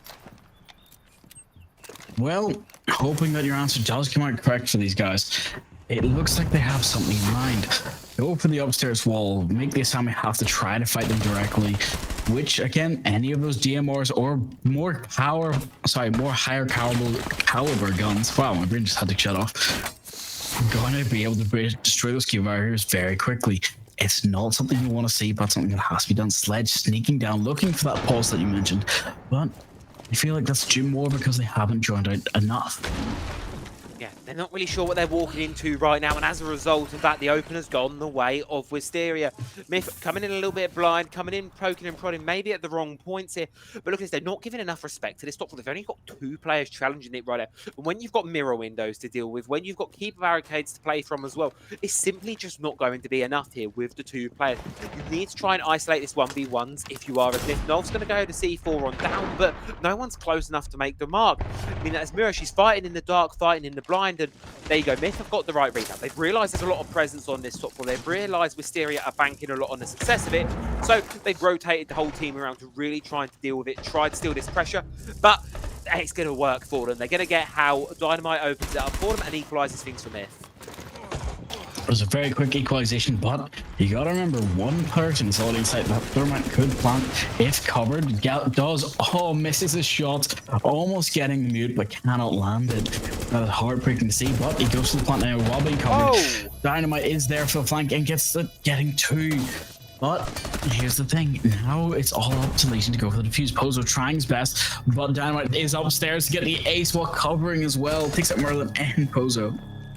Beautiful, beautiful stuff from Dynamite there. Exactly what you want to be seeing. Myth just finding an opportunity and sending it on in there. And Wisteria fell to that second point I brought up a couple of seconds ago of tunnel visioning on that top floor defense. Because as soon as the pressure started to apply, Wisteria thought, okay, this is what they're focusing on right now.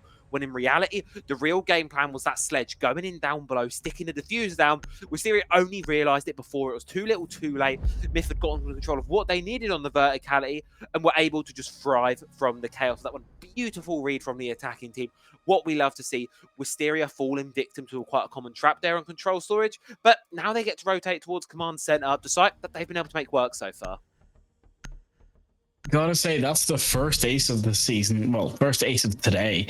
And yeah. I don't think he's done, because that was only the first round where they've actually had, like, let's say not a concise victory, but a fight for it. A fight for the life, and it's working for them amazingly well. We do get to see Pozo on the new operator, though. So here's the time to start taking notes. This is where you want to start taking your strats and bringing it forward. Dynamite, and it looks like only Triddle will be the only one to switch operators, so may have a lineup prepared for this top floor attack this time. Yeah, Myth know this site's going to be unlocked. They know what they want to play, what they're going to be facing themselves up against it. Seems like a fairly similar lineup to what we saw from them before. You go underneath, start to apply the pressure on towards the breaches, relying on the Deimos, relying on the Zofia to create that vertical pressure so that Bandit can't trick. Wisteria realised the fault in their way of relying on that Bandit, so they just decide to forgo him entirely and bring a new card to the table. That one, of course, being a Denari, as we're seeing right now. I mean, if Myth want to make any quick rotates like we saw from them in the previous round, the trip connectors going to be giving that position away, going to be feeding it through, and Myth won't get away with it so easily this time. You're definitely right about that. I don't think it's going to be easy for anyone, even if you would like it to be. You know, he's got one door and Aqua already covered. Deimos in kitchen already worried about just trying to ping somebody, but he's got nobody on his scanner ready. So there's no information of what ops they're coming up against. They're just thinking that, hey, we know what they're bringing. That new operator Denari is going to be a surprise. Yeah, that's it. He certainly is going to be walking into those lasers and still scratching your head a little bit at them. It's still taking a few weeks to see them, those Mission Impossible-esque kind of laser traps all over the place. But either way, so far for the attack, so far good. Getting breaches open, starting to make their way through. Tridley's in a good position down below, supported by Eli not too far away. Big issue right now is identifying these defenders, because as you can see, Eli's only marked one of the players, meaning that he doesn't have a lot to work with here from the vertical, and Wisteria are going to be fairly comfortable holding on this soft floor ground here. Couldn't agree more, and the fact that we haven't had an engagement yet, a minute and a half is already gone. That might not seem like a lot of timing, but it is in Siege. So now it's about who's going to get this first engagement. Truly watching the storage hatch to see if anyone's going to drop down. But there's Sophia trying to push people out of the corners of Electric. Howie getting pushed off of the door. Pressure mounting up as Curry popped himself into the corner temporarily here, but the walls have been open. All of the steps have been done right now for Myth. It's all about how do you make the push on in, and that's exactly what you need. Good opener there. House shut down by Akari. However, there is fight back from Wisteria. They're not letting it slip too easily. Pozo there making the FMG9 come alive, and Myth looking a little bit split. You've got two players down below, two on the top floor. They need to start to apply the pressure on towards site because time is running low. 50 seconds on the clock here. Merlin has gone down, and Akari's in a tough position. No support available to him. Niels realizes that, so swings out, gets the shutdown. Reinforcement as well there on towards Rafters, leaving it with Tridley and Eli all to do. A difficult situation to be in. Difficult situation might be an understatement, but Deimos now has all four of the remaining operators tracked. Denari being the first one to be pinged. Right close in the corner so he knows where he is, but it's not going to be the decision you want to be when you're in a 1v4 now, especially leaving his teammate like that. Well, Trilly does get one, making 1v3. He can clutch this out, but he knows the next two are tight and close. He does get a second double kill. He just needs two more. He knows one's an A and does not know where the other is. Hopefully going to use that stun cast to try and put off a little bit of an angle and open up a winning choice. He knows one's an A, but he's just ignoring. He's going for the flank, but he cannot find Neos hiding in the corner. No, can't find anything going there at all. Wisteria very cleverly realizing that the diffuser is cold. It's in the back pocket of Kuduyazami. She could just hide in connector with the diffuser. There is no way in hell that Myth get that one done quickly enough there. So another success there on the top floor. Yet again, a similar story to the first round we saw where Myth have a decent-ish start to the round. They get a lot of things going their way, and then it just kind of crumbles all on down at once. So repeat of history there, and now for Wisteria, probably not going to be a repeat on this basement. So Myth, they tried their double shield rush strategy. They know it's not going to work a second time. They need to find something else within their pool. So looking at that lineup, we're going to be going for a much more standard top-down take. You clear it up, you clear up mid, you work on the vertical, and then you start to apply pressure into site, which is giving Wisteria the idea to go for this really deep roam. I can understand that, but there's something I need to understand even more. It's the fact that these attackers now on the side of Myth have to decide for the next 2 rounds what is the play. They've banned Mirror, but they've also lost their Blitz. Blitz was quite integral in some cases on previous maps, not in this game, so I'm thinking that that was more of a preventative measure. But again, I can't be sure because DJX have already changed how the ban system works. It might be the fact that they're planning, hey, we know they're going downstairs, we want to be able to rush it, waste enough time. Which could be the case, but again, Flash is still up, Goyo's still up, there's a lot that defenders could still do. So, maybe they have something planned around the attack. They've got to have something cooking, surely. That has to be the hope right now over on the side of Myth, because they're, as you said, having to change up their strategy because of that shield ban. But it's allowing players like Niels upstairs to give something else a little bit of a go here. And as the pressure dials up, well, he just runs away. And I think the goal here is give to Myth the run around. Don't try and go for the kill. Just rather play it safe, play it slow, and waste as much time as possible. It's a really great way to play this kind of a setup. Just don't let Myth get anything from you. Make them waste as much time, as many resources as possible. And as you can see, he's giving them the wild goose chase all around the map right now. Myth are really having to work for this control. You're definitely with that, but the fact that Kevy's already in the building in CC hallway trying to catch up any defenders on Kate, there's a high chance they actually might catch off either the mute here or the Kide if they go and check CC stairs without paying attention, but he was able to quickly in it and survive. So the call has come out that they have got top floor control. That's it. They know they have that control now. They just need to make something work from it, and more importantly, start to work their way down. Half the round's been gone, and we've still got a couple of first floor players to be dealing with. More concerningly as well, Niels is still up and about, and a massive question mark right behind Myth, all the way right up above lobby. That is a concern right now because of the attack. They don't have the Deimos. They don't have a way to quickly respond into that. And with the second logic bomb going out, it means unless they hear the vigil here and now, they're not going to be able to deal with it. And look at this, Wisteria, they're not fighting, they're just playing passively. Myth can't take these gunfights because they can't just sprint into them. And with Wisteria giving chase, they're just having an easy time clearing through this one right now. And more importantly, they've just got to worry about their bats. Well, I'm going to hope you're right about that because right now, we're just waiting for the time. Triddle answers with a first opening kill, takes out Neos again. That's Dokebi actually getting a phone call, so that cameras are now her cameras. It's equal opportunity all across the board. That's Vigil off the board as well. That's not somebody you want to lose, especially when his main gadget is himself. Now, it is time to try to push, go for the plant, and try to push out any operators that's in the problem. But Howie is still roaming, getting the first pick on first floor vending. But was that just a frost mat? Yeah, I believe it was a frost mat vaulting. Yep, for us, Frostmat indeed. Now 3 versus 3, equalised out by Pozo here. But look at the time, look at the clock. Myth has spent so long faffing about upstairs. They've just got to hop in. They've just got to try and stick it. No smoke to cover the plant here, meaning Akari, he's been spotted out by the bulletproof camera. Someone from Wisteria just needs to swing it, but they're not going to be able to hit the shots. No, shut down there by Eli. Leaving it all up to Pozo. Can't quite do it on the vertical, but trying to do so gives his game away, gives the position. Does get a freebie though to Akari, totally unaware. 1v1 for this round right now to take the lead of this game. But Pozo only has a rough idea, but it doesn't matter because Eli's good on the gunfight. Myth will take it, and they'll guarantee themselves an even split. That's heartbreaking to see, but it happens. The defense was not on site, and the ones that were on site were not able to pay that much attention to it without swinging and risking their own life. This is why it's high risk, high reward, and Rainbow Six Siege. Their best opportunity for Wisteria is a 3-3 split, though. Yeah, that's going to be it. They need to get this 3-3 split under control here. Otherwise, Myth are very much going to be going into the next half with quite a significant advantage for themselves. So, final sight back to control storage yet again. Wisteria, they lost this last time because they let the players of Myth sneak on into sight. And I think they're realising it. This time bringing that Frost along. So any sneaky window hop-ins, well, they might be getting their legs chewed on by a bear trap instead. Good adaptation. Now we just need to see the rest of the round commit on through and follow the same other successes that they found before.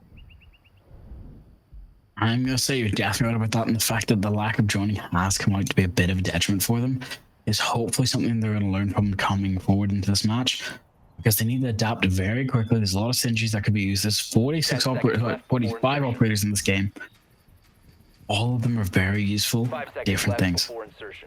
That's it. There's so much information as well there, highlighted by Erebos, our wonderful observer for tonight. Valkyrie cameras inside of the objective as well. So Wisteria obviously just want to have a bit more control over what's going on in this side, and now playing the Valkyrie below with the C4, much better adaptation to what I think this site is all about here. It's all about this vertical. You just can't take your eyes off the prize, that being the site itself.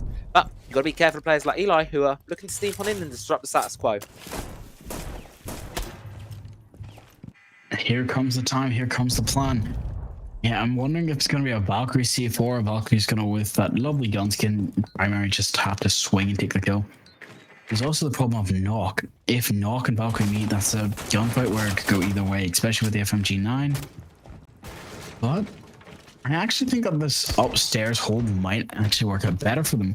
As you're the resident expert on it, explain how they could fight this. So all about fighting this is forcing the attackers into the choke points here. The top floor of Nighthaven have a lot of choke points to it. You've got E-Box that the attackers are trying to push their way in through just after Connector. This is where the importance of this hard breach comes in, because that's now an additional opening entry point into also forcing the players of Wisteria like Nolf to realise they're being pressured. They have to have that backline. They have to have that mechanism of escape.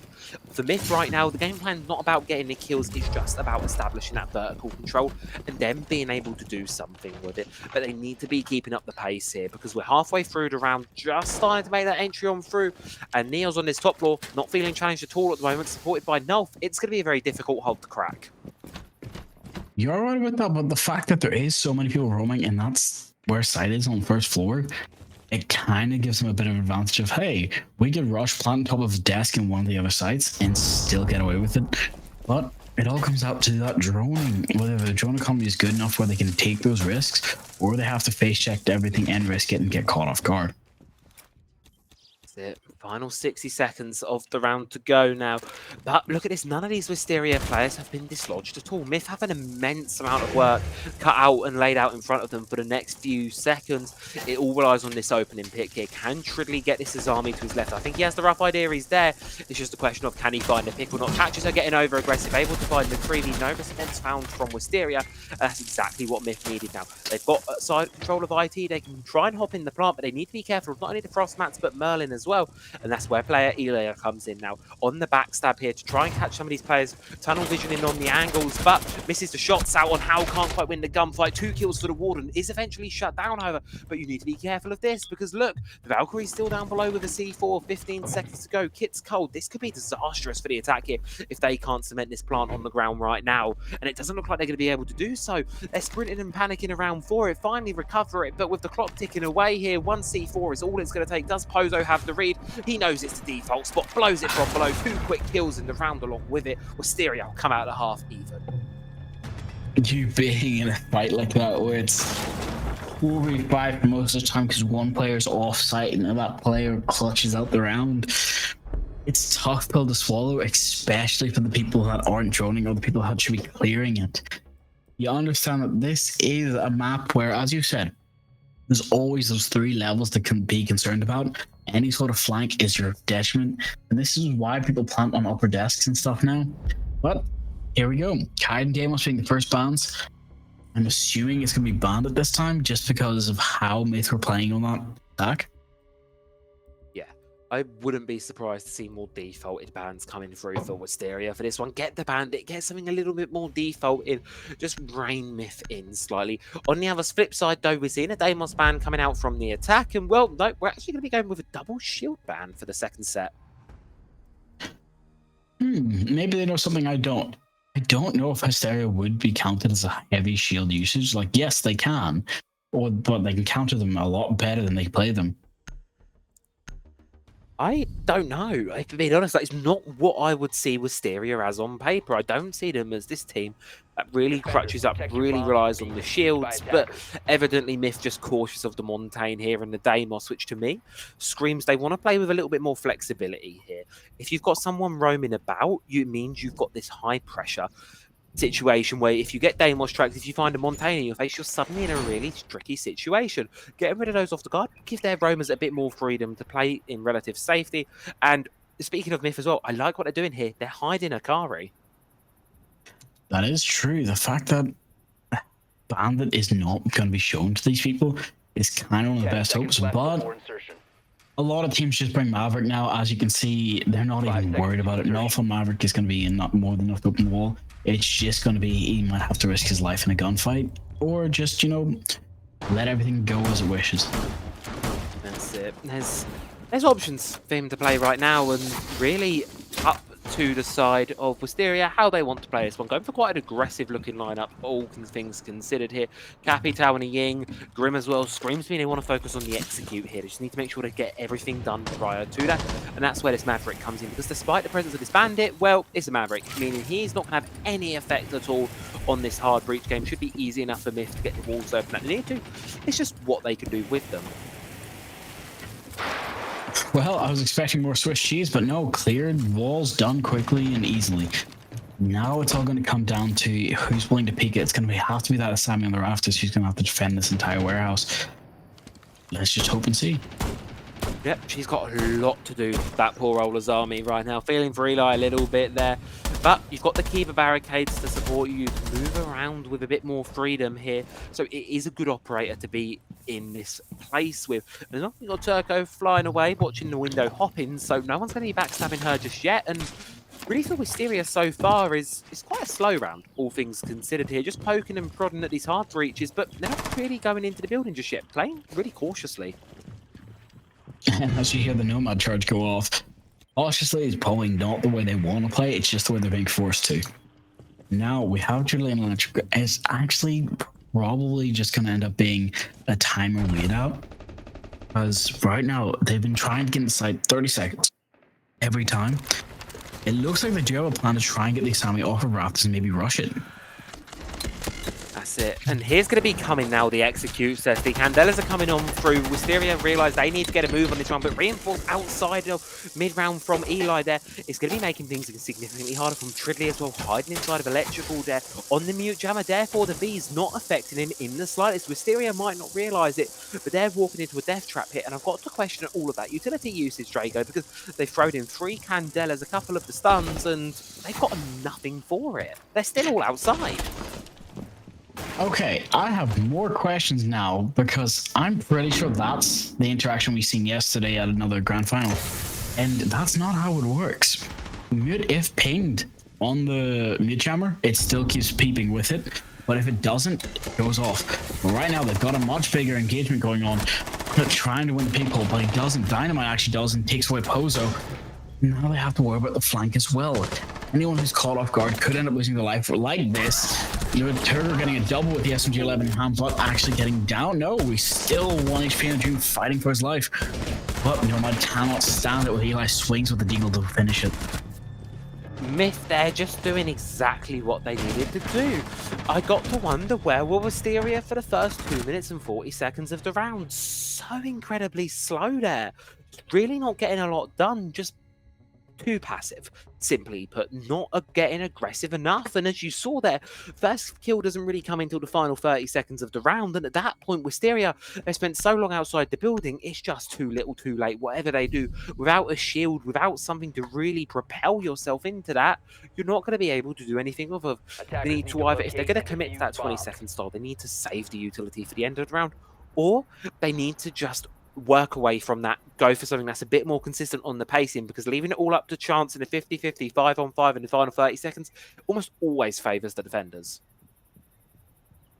And okay, more, but now we get to see Eli on the new operator Denari now. So here's the problem I have. How is this going to be played? Is it going to be played as keeping drones out, or as trying to clear as much of sight as possible with this ability?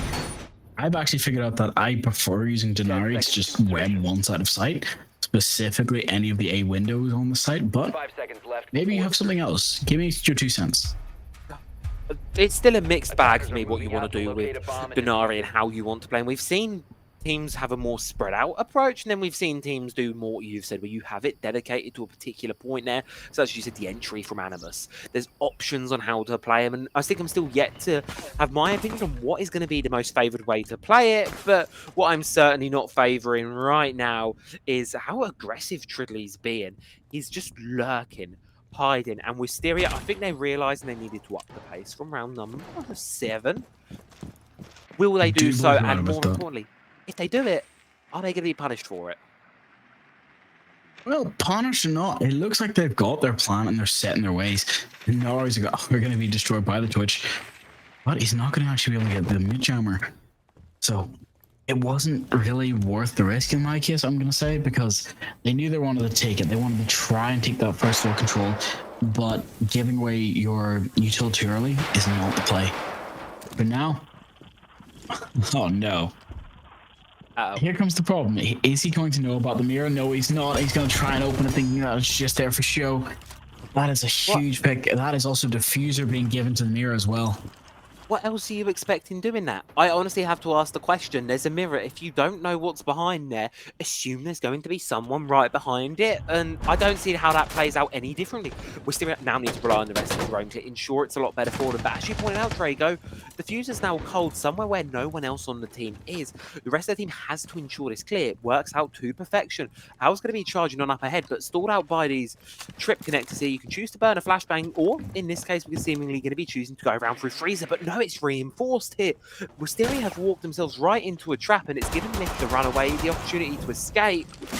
Well, trip gates finally connected and dealt with, but the players of Myth, they're running off, and the players of Wisteria, they're falling. And the fact that Dynamo takes away Neos as well in that game engagement, that's took Kebby off the board. And here's the thing, you haven't cleared top or first floor, so as much as you think you can push them aside and go for a safe plant, there is nowhere to safe plant. They are in high risk, high reward, but at this point, they just might have this choice of use this time to try and swing everything, show your gun skills better, because right now, Merlin is trying his best, but he can't do it how he's taken out. It is all up to the switch of the 417 in hand. No diffuser has to go for kill, being peeked from every angle. But everyone is now in basement. You have 3 people to take out on site, and you've got 20 seconds to do it, whether people are watching from one angle or another. You just got to swing and hope. Sure, getting that 2v3 situation here for Wisteria is great, but by doing so, shooting, you're giving away the game. You're giving away the fact that the 2 players that remain, there's one inside a site down below, there's one up top, they're isolated. Myth can just use their man advantage that they already had to just push on in, establish further control, and now the defense, we're really starting to see them run away from it. Wisteria's attacks, they've been so far, we saw the first round of them, it was too slow. This round is much better pacing-wise, I feel, from them, but still a little bit disjointed. Still a couple of individualistic plays going through, and I think it's a perfect place to call a tactical timeout.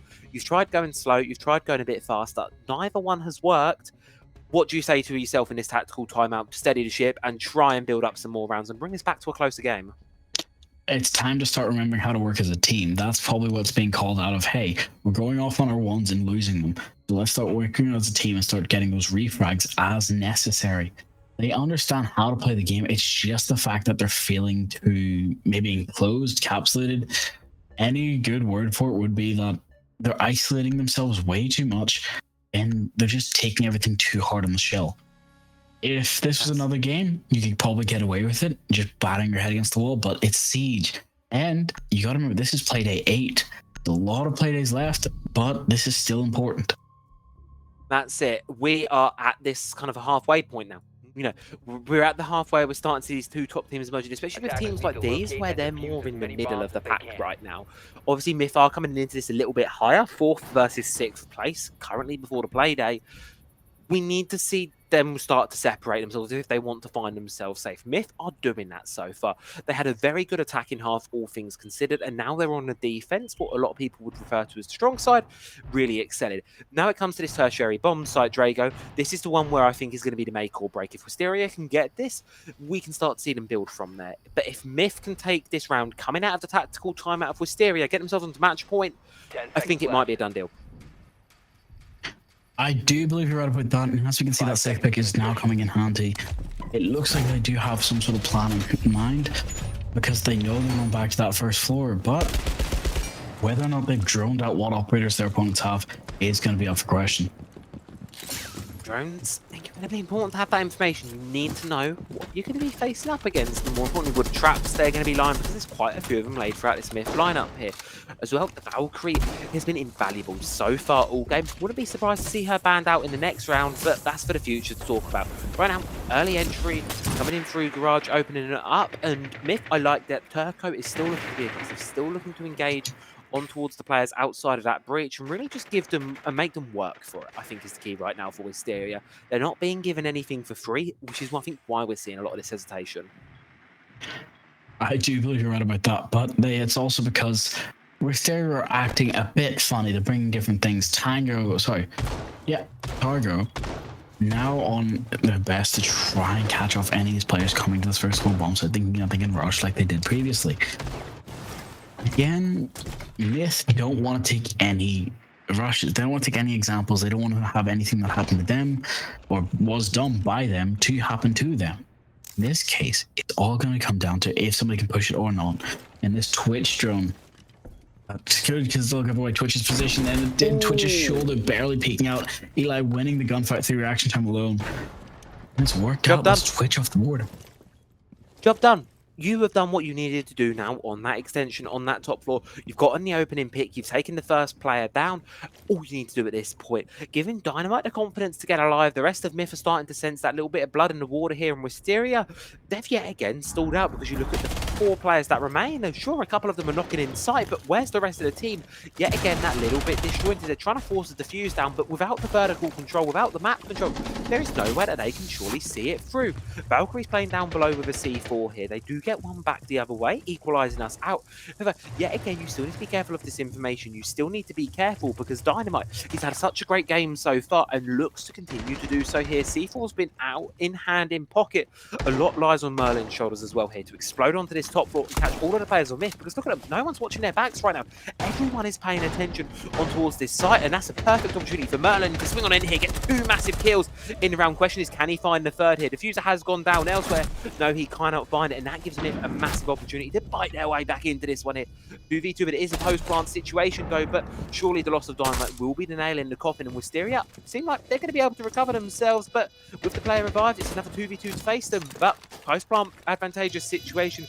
Grimhive's being made away. They know where the diffuser is. It's just a matter of time at this point. The final 2 players of Myth, low HP. They don't know what they're walking into. At this point, it's swing, it's checked, but 12 seconds to go. You've just got to run for it. You've just got to send it. Nolf has a nasty little angle being held there with the DMR. You've got to push it with the shotgun, but, well, Pozo has the long angle. Not going to be needed at all, and Wisteria will get the 1st round of the half. You know why that's so heartbreaking? There was winnable until that 7-second timer had finally disappeared. So I can say now, Wisteria aren't out yet. The match is nowhere near done. There's still a chance to equalize, but then also take the victory. We're nowhere near overtime yet. There's 1 round before Myth gets it in. Again, Wisteria only needs 1 more round to equalize. They could take 3 rounds right here, right now, and put us into the match game. So, Valkyrie and Grim now being banned. We're going to have to see if that was the ban that's going to be coming in clutch for them. The big thing for me right now is Wisteria need to look competitive on this next site. I don't mind if they win it too much, but they need to look competitive on it, because the only site they've really looked good so far on this attack is that tertiary control site. And the thing is, before we get there, Myth will win the game. If Myth can just win this top floor, win the basement, they've won the game in 7-4. Wisteria need to look competitive on this top floor site and then win it on the basement, or even better yet, win it here. That is a massive challenge for them. Based on how those first few attacks looked for them, I'm not 100% confident, but Drago, 2 really well chosen bans, I feel, and Myth is going to have to shake up their lineup. I do believe you're right about that. That choice is going to be way too impactful. They cannot let anything slide out of it. So I'm kind of hoping to see something new out of this new operator, because as you can see, he's blocked and covered most of the way. It's through the electrical door.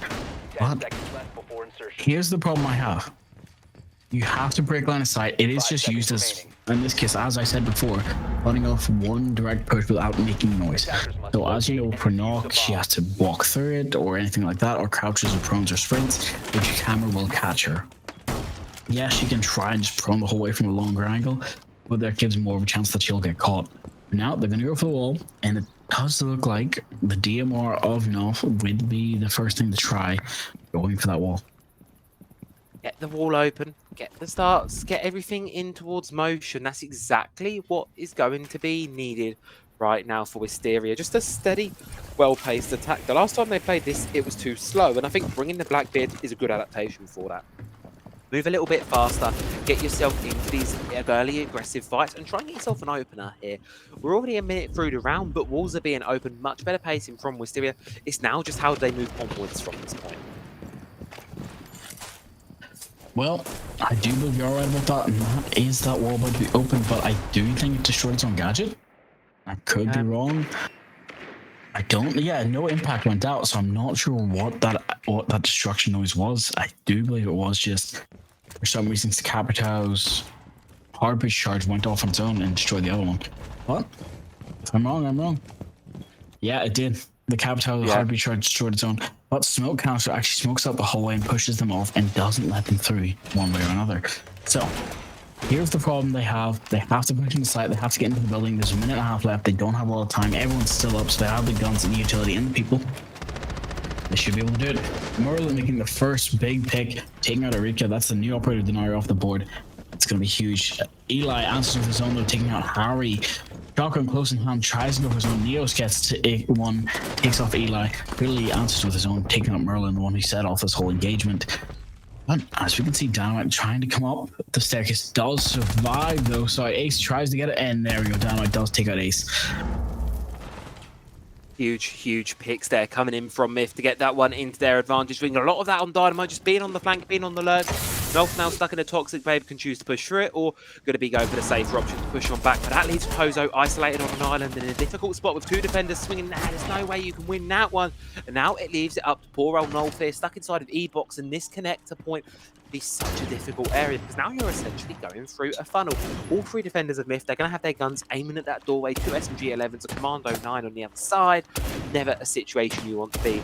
No utility left to burn here, 25 seconds. All you can really hope to do at this point is just check these doorways, try and get a freebie, but you're not going to be giving anything away there. Turco, the sub for Myth, comes up in clutch, wins the round out for them, and now they're going to get themselves up on the match point there, denying that really crucial point. Wisteria now need 2 rounds in a row. We are looking at what could be the penultimate round now. The match point for Myth, and the fact that Myth has been very strong on this site already, coming in clutch, not only in attacking it, but in defending it as well. So, this is what we need to see from Wisteria, whether they can rise to the occasion or not. Big moments now. You need to sign up, really, as you say, step up to this occasion. This is the big important point. But Myth, they're continuing to throw curveballs. I love what I'm seeing here. They've gone on towards the Scopos here, and that lurk playstyle that has backstabbed Wisteria so many times, that player in the shadows, that's exactly what the Scopos excels at. And Myth might have just struck gold with this pick. You're right about that. Having the fact that we do get to see Scopos and Denarii, the 2 newest operators, added to the lineup of the defenders, kind of puts me in a happy place because that's showing how this game's evolving. And the fact that we have Mute, Asami, Scopos, and Mira just... I'm honestly very surprised that at this point, it's not all of the new operators. Attacker's objective is to locate it's a showcase. That's what this round's becoming. It's a showcase round for these new operators. It's a showcase round for these new abilities. I like this hopping Denarii trap here from Eli. I love this one. We've seen it come to quite effect a few times. You hop him through that window, you can't really shoot them as you're bolting in because they're such small targets, and they're very easy pickings. Therefore, an attacker who hops in completely stunned outsider. So, look towards above here. I don't think we're going to be seeing any more early shenanigans here with the Mavericks. Instead, it's the Ace being brought along. But look at this, Ikari wants to play aggressive, isn't scared by it at all, and actually denies the opening. And that's a huge one because Nolf's burnt all of his utility now. And that wall, they're going to be an entry point for the attackers. I'm going to have to say right about that, but I also believe that that ram did just destroy the Denari's on the windows. I could be wrong, but now we get to see Scopos changing and trying to make some sort of impact now.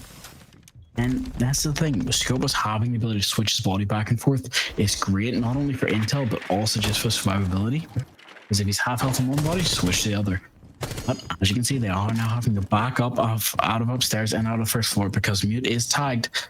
But Mute has used the C4 effectively. He's given the attention, but there's the Kebi call as well. If Mute can get to his jammer, he can end his phone call very quickly as well. Really good pressure being applied right now from Wisteria, relegating Myth from this top floor down all the way towards first, but they've got to be careful of the flank of Eli. Right now, he wants to go for it. The question is, does he choose to full send it or not here? You've got a lot to bag on right now for Myth to get this vertical open, but if Wisteria are looking the right way, well, never mind. Yes, they are. Dynamite's going to go down there, and suddenly this one becomes a lot more tricky. The defenders now need to play safe with the man disadvantage lost, and the vertical is just going to continue to make its work. Pozo's able to claim another 3v5 situation now. A 3v5 with a minute left. It's doable. Myth can clutch this out as long as they can keep any of the attackers from reaching sight, whether that be through using the staircase, the hatches, or anything else. And Turgo is still willing to flank upstairs. Low HP does not matter. He does destroy the drone, causing a little bit of phantom pressure. That's not them safe yet. They do not have the time to waste. It might be a 3v5, but a 2v5 now. A less one will still possible. Eli gets taken out. It's now all up to Turgo. Takes out the one on site. Now just has to wait. Hopefully there's somebody on cam to go at callouts, because right now they've not got a lot of options.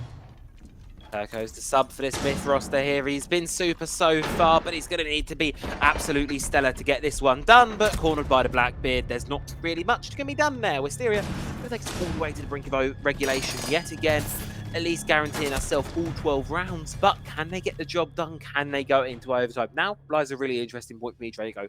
Do Myth go for the control storage, or do they try the basement and double down there? Oh, it's going to basement double down. It was only lost specifically because they didn't have the man count. I'd say they could easily take that now as long as they plan ahead. They've seen that Blackbeard likes to be brought. They've seen what likes to be done, destroy upstairs. They're not bringing Fuse anyone like that, so staying in safe isn't the worst option because holes work both ways. You can shoot them or you can fight them. You can C4 them. Those are all options you can do. Locate and defuse bombs. Bingo. I think that's spot on the mark for what this one is. Myth realising I think the Scopos really isn't going to be the one that's going to be saving them here. Instead, as you say, playing into exactly what Wisteria have just brought along. Because looking at the lineup for Wisteria, at least off initial picks, without the 6th pick coming through, they're going to be doing what they did before. The full map clip, them really playing heavy on that vertical. Merlin picking onto the Bark. Pozo staying on the Ram. That links to exactly what you think it's going to be. It's going to be this clear, this vertical game, and it's exactly what Myth want to see right now because it's exactly the lineup that they're aiming to 10 counter. seconds left. Well, the fact that Buck in, well, 5 his seconds thing, left. I was going to say Buck and Round, but no, it's a Warren Buck in this case. So I was going to say they filled a similar role, but not this case. War cuts off angles, but in this case, Buck creates them. So maybe it's the fact they thought they didn't have enough angles upstairs, but we're just going to have to wait and see. Peculiar one. To see how it unfolds regardless of Myth. I think they're going to be dialing up the aggression to 11 on this round here. They realise they can't fold away from the top floor too early on. They need to be contesting it. They need to be burning a significant amount of time here. Hence why I've seen all of these trip connectors, all of these deployable shields being brought along to the fray here. But they are being cautious about it. They know they might have the pressure dialed up too much, especially with that Blackbeard on the other side. So it's going to be restricting that, denying that ability for him. So you've got the hatches to drop away. Breaches are going to be opened up as on normal, and that's just sidelines. That's just more things for Myth to worry about. Wisteria playing the Phantom pressure game perfectly so far. I do believe you're right about that. But as you can see, the ace chart, the mid jammers. Oh, I'm calling it out. This is going to be triple mid jam. No, it's not. Okay, it's only double. But there's a way you can completely seal that wall from ace charges. I love it to bits now that I've seen it. But that's a lot of wasted time upstairs that they're going to have to try and push in for. They know one player is sitting behind the pillar, tries to get the pick, does get it. Already has taken off the board. That's Mirror gone. Blackbeard is now able to go for a plant inside if they can cover the upstairs angles. They clear out the Goyos nice and early. Oh, and the flank. That's Triddle now taken away as well. Myth is not get it looking so good now. No, that's it. Myth quickly losing members as well, but the one advantage that they do have is by popping that Vulcan canister, Wisteria have inadvertently stalled themselves out, but it doesn't really seem to matter at all there because everything else anywhere, any point of the map is entirely going to their plan. Myth are in an almost impossible 2 versus 5 now. The fuse is going on down. Eli needs an ace on clutch to win this one. Well, Drago, I think for the second time today, we may as well call it with a flawless round nonetheless. It's going to be an overtime game. Wisteria fighting it all the way back. That puts Wisteria in the best chance, especially for momentum, but you gotta remember that Myth still has tactical timeout if they choose to use it, but it is completely up to them. I'm hoping they have an answer for this because no clash, no moment is not the state you want to be in, especially when it's flipped back and forth from Wisteria to Myth. Back and forth we go. That's going to be the way for this overtime one. No one swapping sides just as of yet. Obviously, Wisteria going to be staying on the attack, Myth on the defense, and that's going to be great for Myth because now they get to move to the site that so far, I believe, has almost been 100% success rate here for the attackers. That's going to be this top floor. Myth know what they're doing here. Every team has had massive successes playing it so far. It's been very difficult for the attackers to crack, and a wild card might be what's needed, and I think that's what Pozo's intending to bring. I'm gonna have to say you're probably right, but I'm also very worried now because Pozo bringing Lion kind of tells me that we've got Lion, we've got Funko. Okay, no, back to Sense. maybe they have some particular strat in mind because they should know they're going back upstairs if they've joined it. But if 10 not, seconds left. I'm a wee bit worried they're trying to go for a rush plant. Okay, it does look like they know where they're going because they've got Captain now. Hopefully they take some reach charges or something to try and take off somebody off of Raptors. This is the problem I have though. They've got Mute and they've got Bandit again. Bandit was droned, I'm pretty sure this time, meaning that they're not going to be able to be as sneaky as they were before. Another concern for me with this lineup from Wisteria is there's no one to create significant pressure on the vertical. And that, I think, is where Myth are going to flourish, because they can just play these choke points that are so prevalent on this top floor. They're not going to be too concerned about what's going on down beneath them, because there's no one to apply that pressure from them on the vertical. Unless a drone gets in and starts giving pings, that's the only option, really. But that's a Biff B's, Mutts and maybes for later on in the round. Nolf going to be getting the external IT wall opened up nice and early here. Mirror Window's going to be top, making it a little bit more risky. Dynamite primed and ready with a C4, but as you can see, no one really from Wisteria. They know what to expect, so they're not going to be falling victim to these cheap tricks. Well, you're right about that, but anyone holding the long angle, maybe even the player on Raptors, might be able to do some really good work. But for now, as you can see, that wall is about to be opened. That is now a vaultable hole. Also, the fact that he's got such a long angle for Ace, just almost able to take off 2 of the players' heads of Myth, but it's not worked out in their favor just yet. A minute and a half is now gone, and they're just going to have to plan it out. This is the thing. Wisteria are yet again falling into the traps that we saw in the first time they attacked, where they're just a bit slow.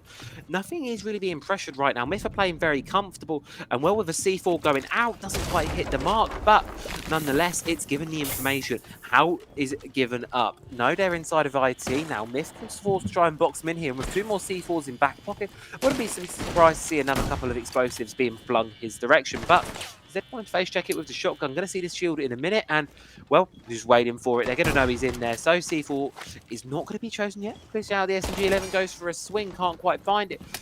Wisteria needing to find their way in towards the objective. Do it, these buy themselves some time with the impact EMPs there, opening up the rafters wall, and that is huge. Massive opener there, because Bandit, he can't trick it all at once. Meaning there's going to be pressure into sight regardless of what Myth can do. I do believe you're right about that. But for now, it's 45 seconds. The 30-second meter is about to come in, and they might not be able to clutch it out because they don't have enough utility where they can absolutely get into a house. But now Erika gets 2, Eli gets 2 as well. Takes out another player, and that just leaves it down to the Blackbeard and the Capitao. Blackbeard's stuck on the staircase trying to fight for his life, but that's a 1v4. Capitao stuck on the roof, and 20 seconds left. This really is coming down to the wire of, hey, if we push, we rush. If we don't, it's a tactical timeout, and that's how it's going to be played. Wisteria fall into the exact same traps they fall into the first time they attacked this site, spending too long outside the building, not really applying enough pressure there, relying all on that end round execute, and when it doesn't go to plan, as you saw, they tried to get the rafters wall open, but very clever play there from, I believe it was Dynamite inside there on the Bandit, to be able to get themselves correction. It was actually Akari in that round on the Bandit, to be able to stop the ace charge there by getting up close to the reinforced wall and checking it. They only had a sight line in, they had no means of moving in. And yet again, with that top floor command site, as we've said time and time again, the biggest issue for attacking teams is falling into these choke points, and that's exactly what Wisteria did a second time. Quiffing themselves around, that could have very much been winnable to a mistake that's already been made. They now need to win this defensive round, no ifs, buts, or maybes around it. Definitely about the fact that they have to win 2 puts them in an even tougher position. One being their defense and one being an attack on a place where they've actually won before. Gives them an okay positioning, but it's not an advantage that they need. That pressure is on, and it will get to their mental very quickly. So The pressure. it's very simple. Whether they take this or not, Deimos is not being brought. Instead, it's going to be Grim. The defense has brought Sammy, Warden, Smoke, Bandit, and we get 2 Brow. But the attack is on Blackbeard, Twitch, Thermite, Grim, and Ying. That's a setup you need, especially for a rush plant. 5 seconds to insertion. I'd argue Wisteria, both teams are very well equipped to deal with what the other is bringing here, right? Wisteria are anticipating that there's going to be quite a bit of aggression coming on through, hence why you've got the smoke, but then you've also got the Warden to deal with any pocket Ying picks, which is exactly what we're seeing Turco hop into, but then you've got the shields. Not got many C4s in this lineup. No no traps really to speak of either. So the Shields are going to have an easy time. Both teams have got a good read here, and I feel a really great understanding of what they need to do in this round. And I feel they're going to be going into it very much with solid win conditions in mind, knowing what they need to do, where their jobs are going to be. The hardest part for me on this Myth lineup is going to be getting these walls open, because they've only really got 2 pocket EMPs as well as Trigley there on the Twitch to deal with them. Well, you do seem to be right about that. The Twitch drones are going to have to come in clutch, for at least for destroying as much utility, such as those cameras, as possible. But Warden has now been spotting an electrical, so the call should come out to one of his teammates. But they know they can't just push in because nothing is safe. Hopefully trying to get to, oh my gosh, Nuff gets taken out with a beautiful one tap by the Thermite. And that's bandit tricking. You can no longer bandit trick for the remainder of this round. That is a massive concern. That all batteries are now statically placed in pocket, which when you're not running EMPs and only really running shock drones, that's exactly what you want to be hearing as an attacker. Massive early advantage for Myth now as they look to try and capitalize upon that. It's really sneaking on in down below, not to really apply vertical pressure, but more so to just clear it out. Not apply any backstabs there. However, the IT wall isn't going to be opened up there. Bandit doing his job from beyond the grave. So for Myth, I think it just signals, let's just go and let's just see what happens there. Eli opens us up with a pick on the bailiff there, but Niels does get a down back the other direction, but it's still only a down and a 3 versus 5. Now made a 2 versus 5, 1v5 by a massive backstab from Myth. Pozo, he's been phenomenal all game so far, 16 and 8 now, but is a 1v5 clutch too much to ask? I think it's going to be. Myth are going to take it. Overtime win for them. Not quite all the distance, but still an 8-6 game, a phenomenal result for Myth, and great standings showing that both these teams in the middle, they have a lot to offer us. You'll be coming back to our lovely faces, and then we'll have an interview, hopefully with one of the players from the winning team. Ouch. That is tough to swallow. So, Pozo with 16 being the most kills in the entire lobby. When he tried his best. Yeah, that's the thing. You've got to really give it to Wisteria. Yet again, another really close game where the losing team, they fought it all the distance. There was ups and downs for it, but it's just, I think, those little mistakes, similarly to what we saw in the previous game, where it significantly cost the team. So now, Myth, they've gotten themselves really important points from winning that one out. But Wisteria, they still walk away with some in back pocket, which I don't think they're going to be too disheartened over.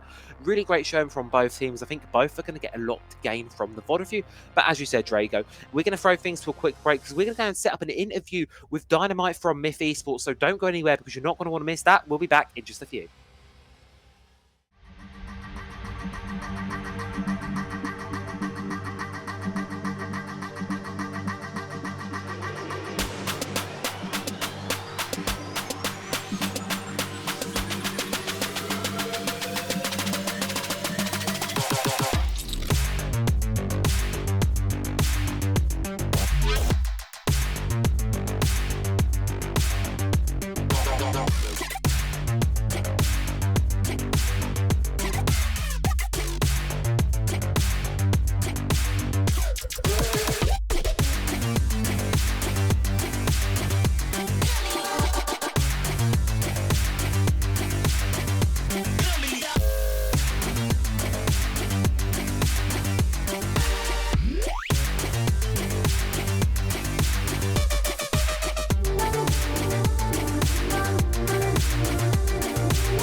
So, Dynamite, thank you very much for coming on to interview with me. I'm going to ask you quickly, how did you feel during your match? To be honest, like, we've played those guys like quite a few times. Obviously, they've been about the T3, sort of T2 circuits a lot, so relatively comfortable. You know, I mean, you play these people all the time. You kind of go into the game thinking, expecting who you're going to beat, but they gave us a really good game there, so credit to them. I can understand that. So, as you said, you played them before. Who do you think on your team was the MVP this match, and today, why? On my team, come on, that's a terrible question. No. I want to hear who gets it's a an game ego of boost five. tonight. It's a game of 5 players, man. So no MVP on the team today. Fine.